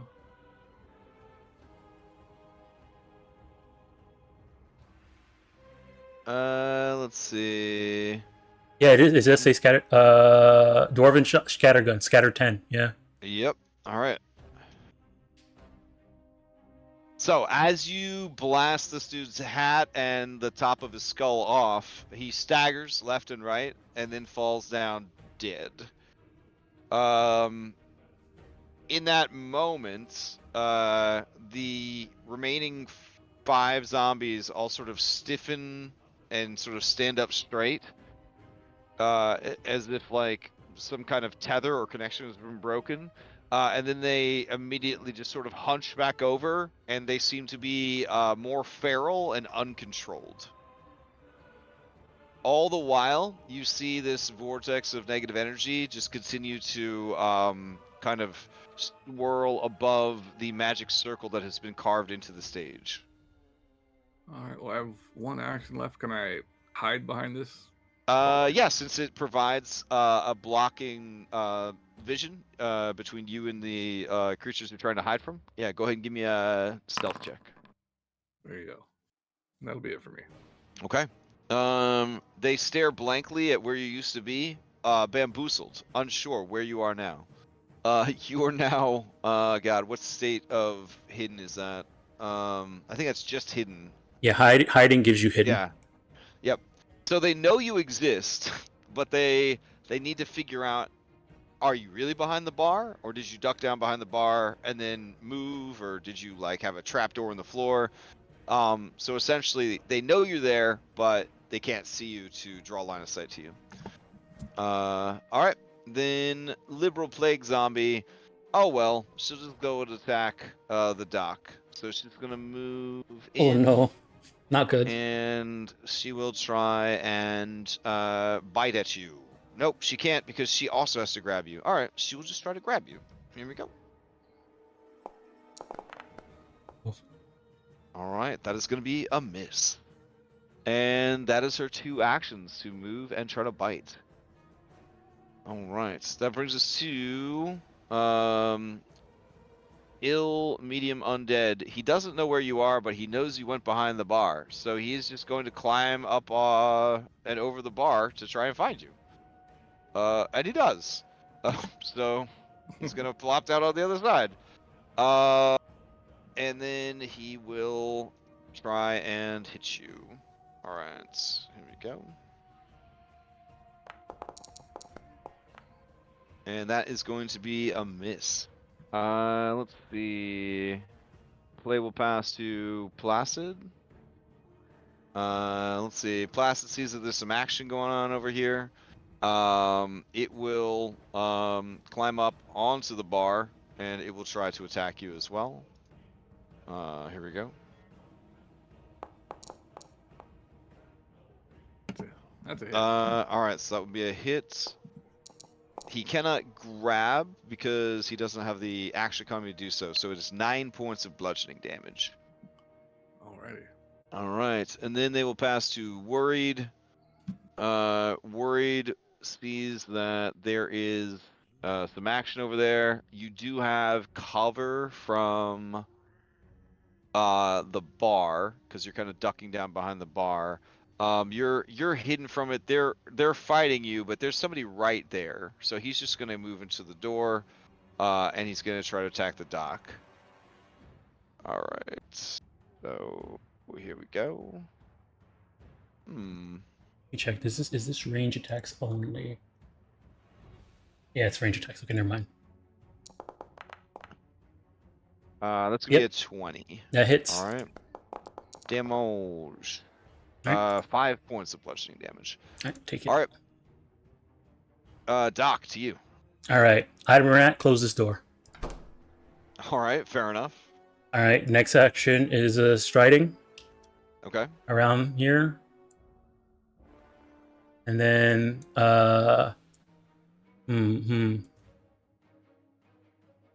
last action is gonna stride up to this window, and she's gonna look at you, Booker, and says, "Over here." All right, And, and yeah. This place, like the whole theater, catching on fire yet? Yeah, I don't have like all my cool special effects set up in this world, so I don't even have like a fire actor to drag over here. Cause like all my D&D stuff is not Pathfinder friendly, so I can't just like drag. But yeah. I do have this amazing special effects tool that I could drop real quick. Here you go. Fire. So yeah, you have thrown dynamite and several alchemist fires. So yes, this building is definitely going to burn to the ground. But hey, that'll take out the magic circle. That's what I was thinking about. All right. Is that Doc's turn? yes, Doc's turn. All right. Zindarel, you're up. All right, since I can imagine there's fire just racking the place, correct? It hasn't like completely started Inferno yet, but I'd say all the spaces that I've marked would probably cause fire damage and some burning if people went through it. But it is gonna spread because, I mean, you know, people been drinking here for years. The wood's soaked with alcohol, and you know, it's nice Oh. old dry wood floors. Yeah, it's gonna burn up real quick. I can't tell if Booker is safe from my viewpoint, so I'm gonna assume he is, because I saw Doc through the door. Okay. So she's gonna turn to Zach. Zach, buddy, it's time we book it. Right, did it. right you are. I'll be right she's gonna- behind you. wall right here. Go right here. Right there. For her first strike. Second one. Right there again. Okay. And remember, Yeah, in past the window. Pathfinder, the fall damage is half of the distance. So it'd be 20 feet to the ground from the window if you just wanted to dramatically like throw yourself out the window. Minus 5 feet. Oh, is it minus 5 feet? So the first 5 feet don't count. That's all. Only the first Oh, five right, feet. right. Okay. Yeah, so that's a very manageable amount of damage. That 7 damage essentially. Yeah. All right, and third action. She looks to the drink. Are there still drinks over there? Yeah, those are. It's the open bar. Open bar, baby. Oh, is it worth it though? I mean, it's all gonna get burnt up in the fire. It'd be a You, waste. you hear? You remember Doc saying she's not paying for the window. Okay, cool. Then Mm-mm. she might as well steal this shit while we're happening here. She's stealing the booze. All right, fair enough. So you go over and you begin pack-manning, nop, as much into your bags as possible. All right. Yeah, I'm gonna just call up the Zat Tat. Quick, All right. grab the booze, and then we leave. Oh, good idea. I They like got where your head's some at. real top shelf shit here too at this fancy theater house. So. Look, we're poor. We need all of it. All right, Zach, you're up. Okay, Zag is gonna go 25 feet here. And he's gonna run over to the open bar with the second action. With the third action, Oh. I guess he'll help Zin grab all the top shelf stuff. Mm-mm. Our Oh, friends wow, are it's dying, 20 fighting out there. We're grabbing booze. Look, think about it strategically. We can use this alcohol again in the future to set up other bombs, eh? Otherwise, we can drink it. No, you're right. You're right. Yeah. It's all strategic thinking when you get down to it. Beautiful. All right. So, man, since Booker's safe and sound, and you guys are upstairs looting, let's see what the monsters get up to. So easy going. He looks back at this flaming, conflagration, as it were. He does hear that his buddies are fighting people, but he saw this lady go out the door, so he's just gonna open the door. Then he's going to use his other Pac-Man to go out, and he's going to turn the corner, and he's gonna see her. He's gonna start moving towards her, I guess. So let's see, 5, 10, 15, 20, 25.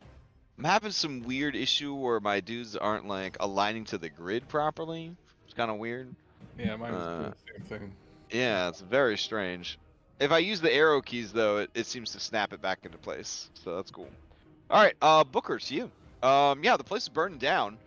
So Looking up, yeah. kind of a cheesy working the action economy thing here. Can I shatter the window from where I am? Yeah, I mean, you're within 5 feet of it per the rules of the game. So what are you gonna shatter it with? Like my gun, I'll just like. Oh yeah. So yeah. All right, so that's one Pac-Man to shatter Alright. the window. One, And then let me open the window for you. There we go. You should be able to shatter it now. All right. So then you use another one to stride away.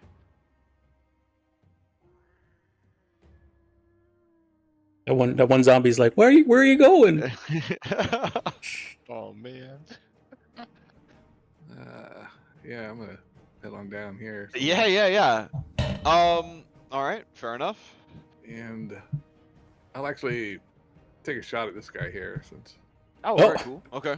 I think I've got it. She ducked. Doc ducked for him to crawl out the window, anyways. Okay. Actually, Okay. I'm reloading at this point here. I think I need to reload. Okay. Yeah, that's it for me. All right. Fair enough. Plague zombie will move out the door, and then she will take a second Pac-Man to stride to there. All right. Let's see. Ill is up. He's very sad because he had found a friend finally, and that friend left him. So he's just gonna use one stride to get next to the window, and then he's going to just try and grab Doc by the throat. So here we go.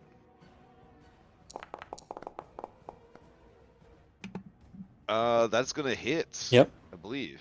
Mm-hmm. All right. I don't know why I'm confirming because the game just straight up tells us now. It's really weird. So it's gonna be 8 points of grab at your throat. Before he can initiate a grab, though, you pull away. All right, Placid is up. Placid wants in on this action, but it's pretty crowded there, so he is going to delay. So I have no way to really signify that. I was looking up delay. Apparently, you Uh-huh. cannot delay into a new round. If you go into a new round while delaying, you just go back to where your initiative was and you lose your action. You lose your turn. So him being at the bottom of the initiative, he really can't delay Yeah, because anymore than if that was the case, you can delay till they get okay. into the start of the initiative if you wanted to. Oh, and they don't want you to ever get to the start of the initiative. Yeah. Because they want to reward people that got high initiatives. Yep. Got it. Okay, in that case, he I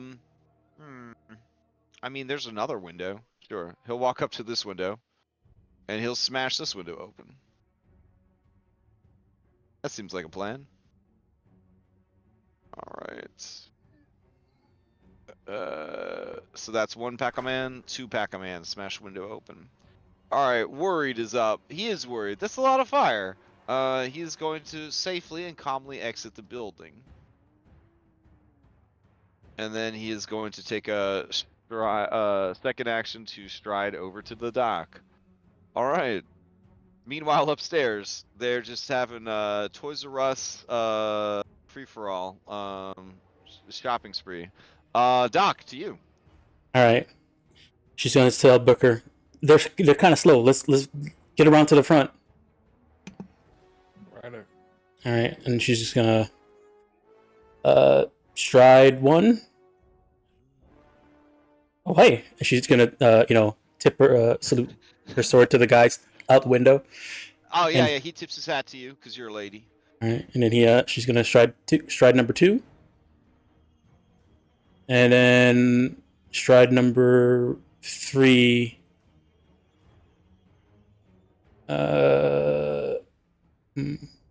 Guess right here.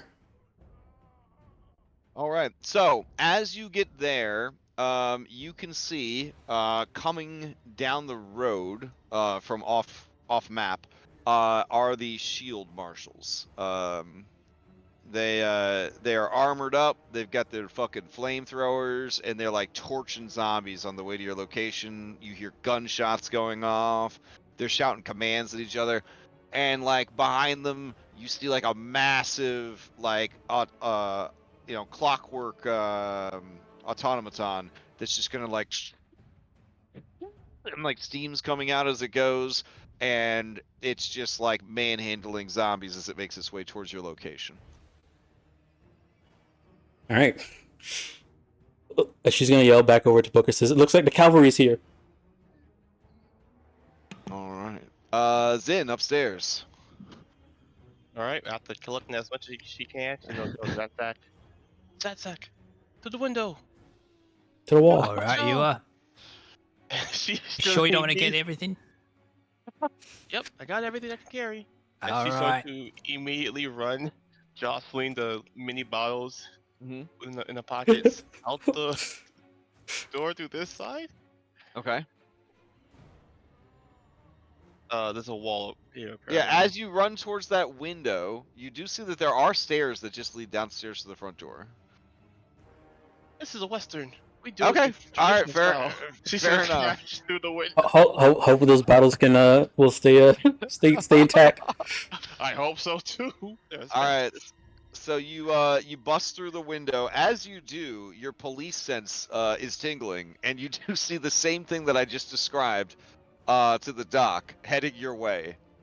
You notice it as you bust through the window, and take 7 points of fall damage, tumbling out through the window to the street below. I believe you would be prone because if you take any damage from a fall, you become prone in Pathfinder, which is, I guess, the same in D&D. And there would be another action to stand up. You see Booker, he's actually looking pretty rough. He maybe wasn't doing as well as you thought he was. And there is a lot of zombies, following him. Hmm. But you do see the shield marshals are here.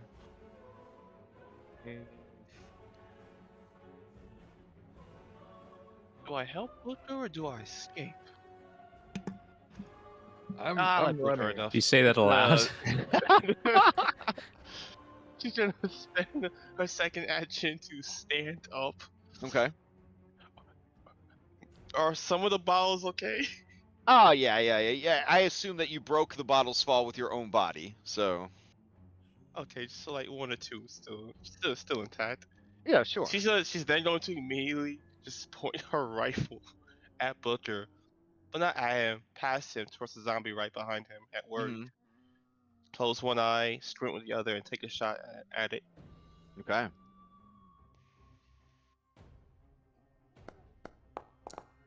First time Booker's ever been happy to see the guards. Yeah, that is gonna hit. Is this just the? Wait. I'm gonna What? re-roll that. Oh, okay. I mean, yeah, we're pretty much donezo, so might as well use your hero point. Oh, my bad. That was a critical hit. Yeah. All right, so the worried medium undead, his head is blown clean off his body. She's then going to yell to Booker. Booker, hurry up! We got Booker train right home. Booker is booking. All right. Zach, upstairs. What do you do? All right, Zach's got his hands full as well, and he's going to follow his friend Cinderella. Okay. He's gonna leap on down here. She realizes, wait. Oh. Okay. Too late. There actually is a fall on top of person action. Oh man, God. do you wanna fall on top of her so that you take less fall damage? You know what? Sure, if Okay. Cinderella's okay with that. Save the bottles. Save the bottles. Yes. Yeah. All right, I guess then he would try that to save the bottles. All right. What is this action called? Falling. I remember seeing it on. I don't remember where it is. All right, hold on. Man, there's so many things to remember. All right. Remember, this is a Western. We're good people, but we're not good people, okay? All right. Let's see. Falling on a creature. If you land on a creature, that creature must attempt a DC 15 reflex save. All right. So give me a reflex save, Zinderell. Any penalty for holding bottles while she... No. No.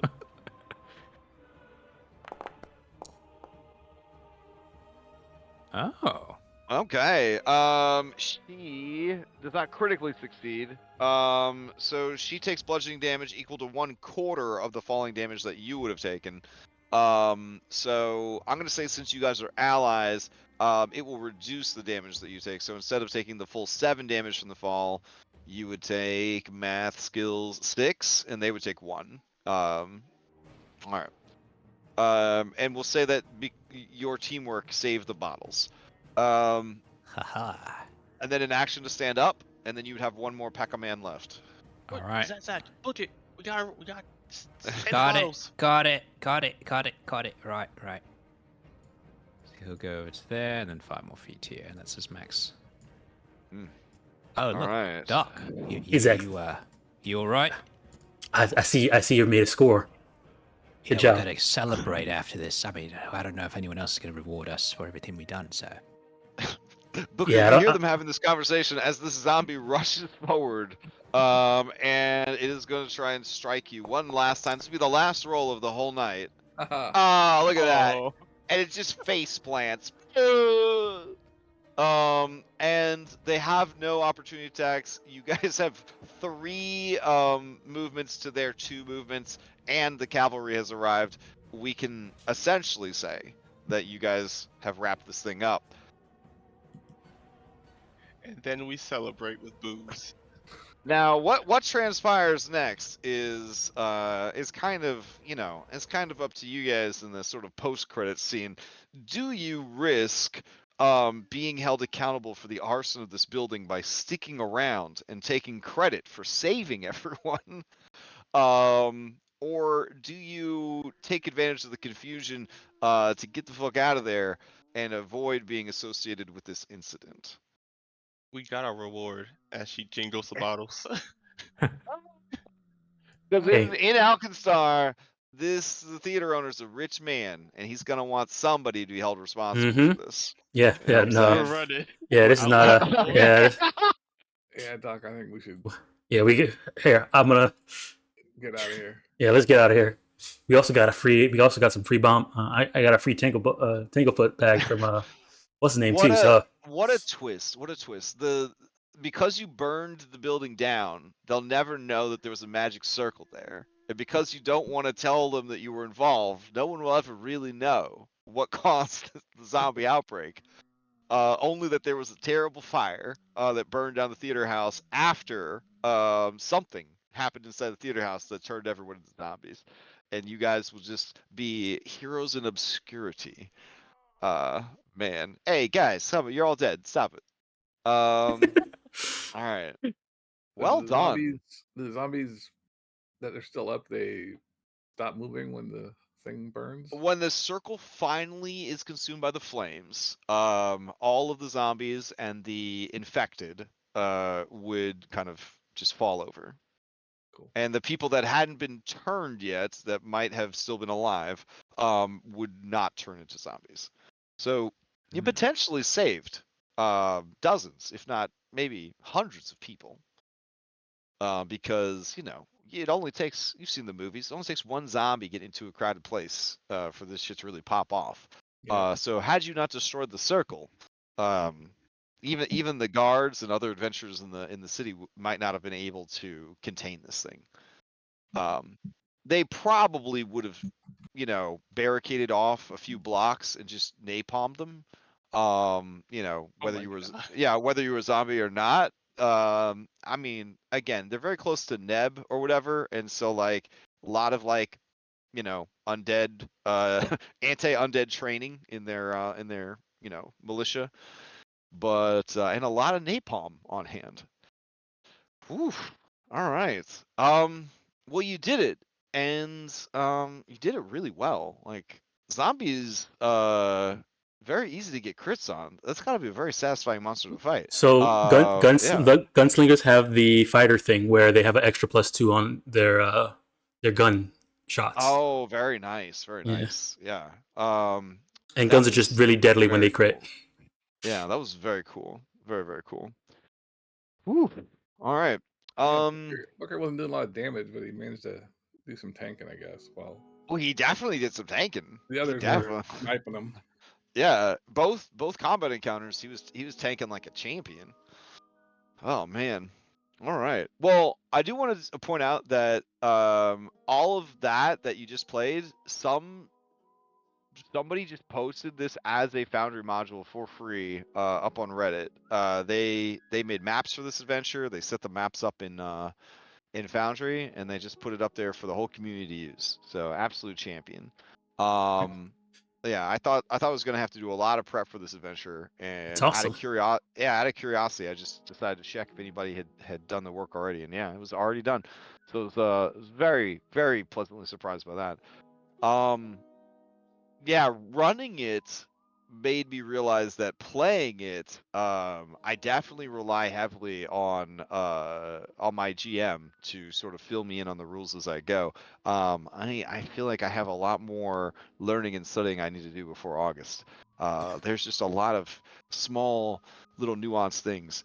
I'm definitely going to be looking for mods that sort of allow cheat sheets and hand holding and So things like that. there's a really good journal in the DM screen journal in the Mm. beginner box. If you want to just rip that off of there. Ooh, okay. All right. Yeah. Actually, I think it might actually. It's probably inside one of the compendiums here. If you like, quick insert GM screen.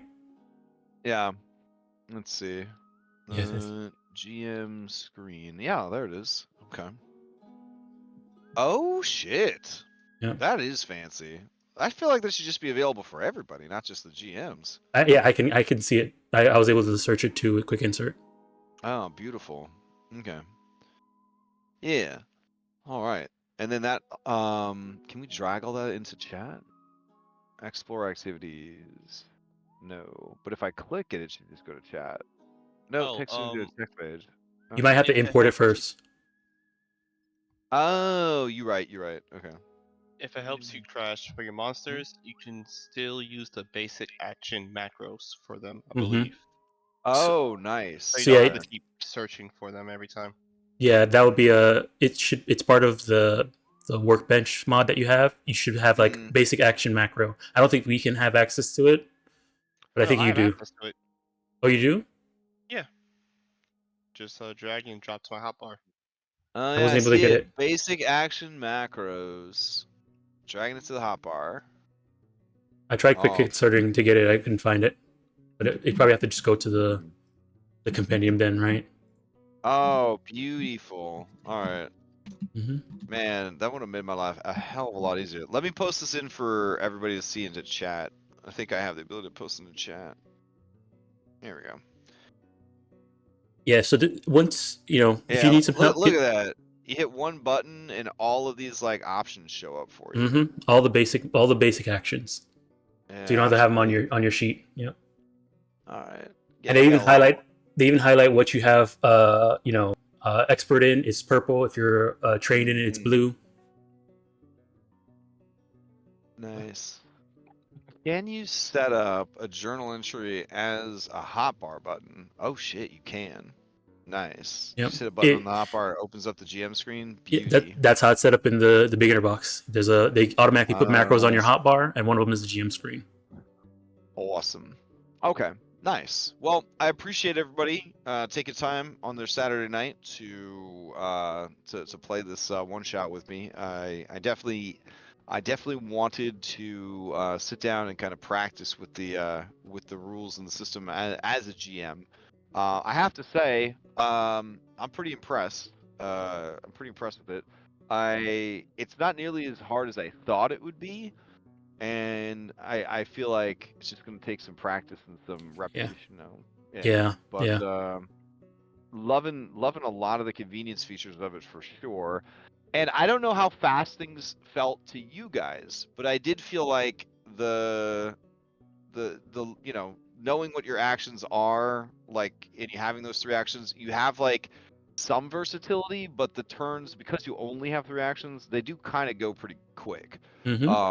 So yeah, I felt like it kind of, we cycled through the rounds at a pretty decent pace, which is good. And like it's like I feel like with this system and the way it works, I feel okay when I have a turn when I'm just moving and putting stuff out of my reloading and taking stuff out of my bag, and that's my turn. Because your next turn's gonna come around pretty quick. Yeah. You know what I'm saying? Yeah. Like when I'm playing and it's like shit, like we're gonna need some heals, and I don't want to use a spell slot, so I got to get like the wand of healing out, right? So it's like you know that okay, I'm gonna have to spend an action to get it out before I can use it, but I need to get it out. So it kind of forces you to like think ahead too, in your turns.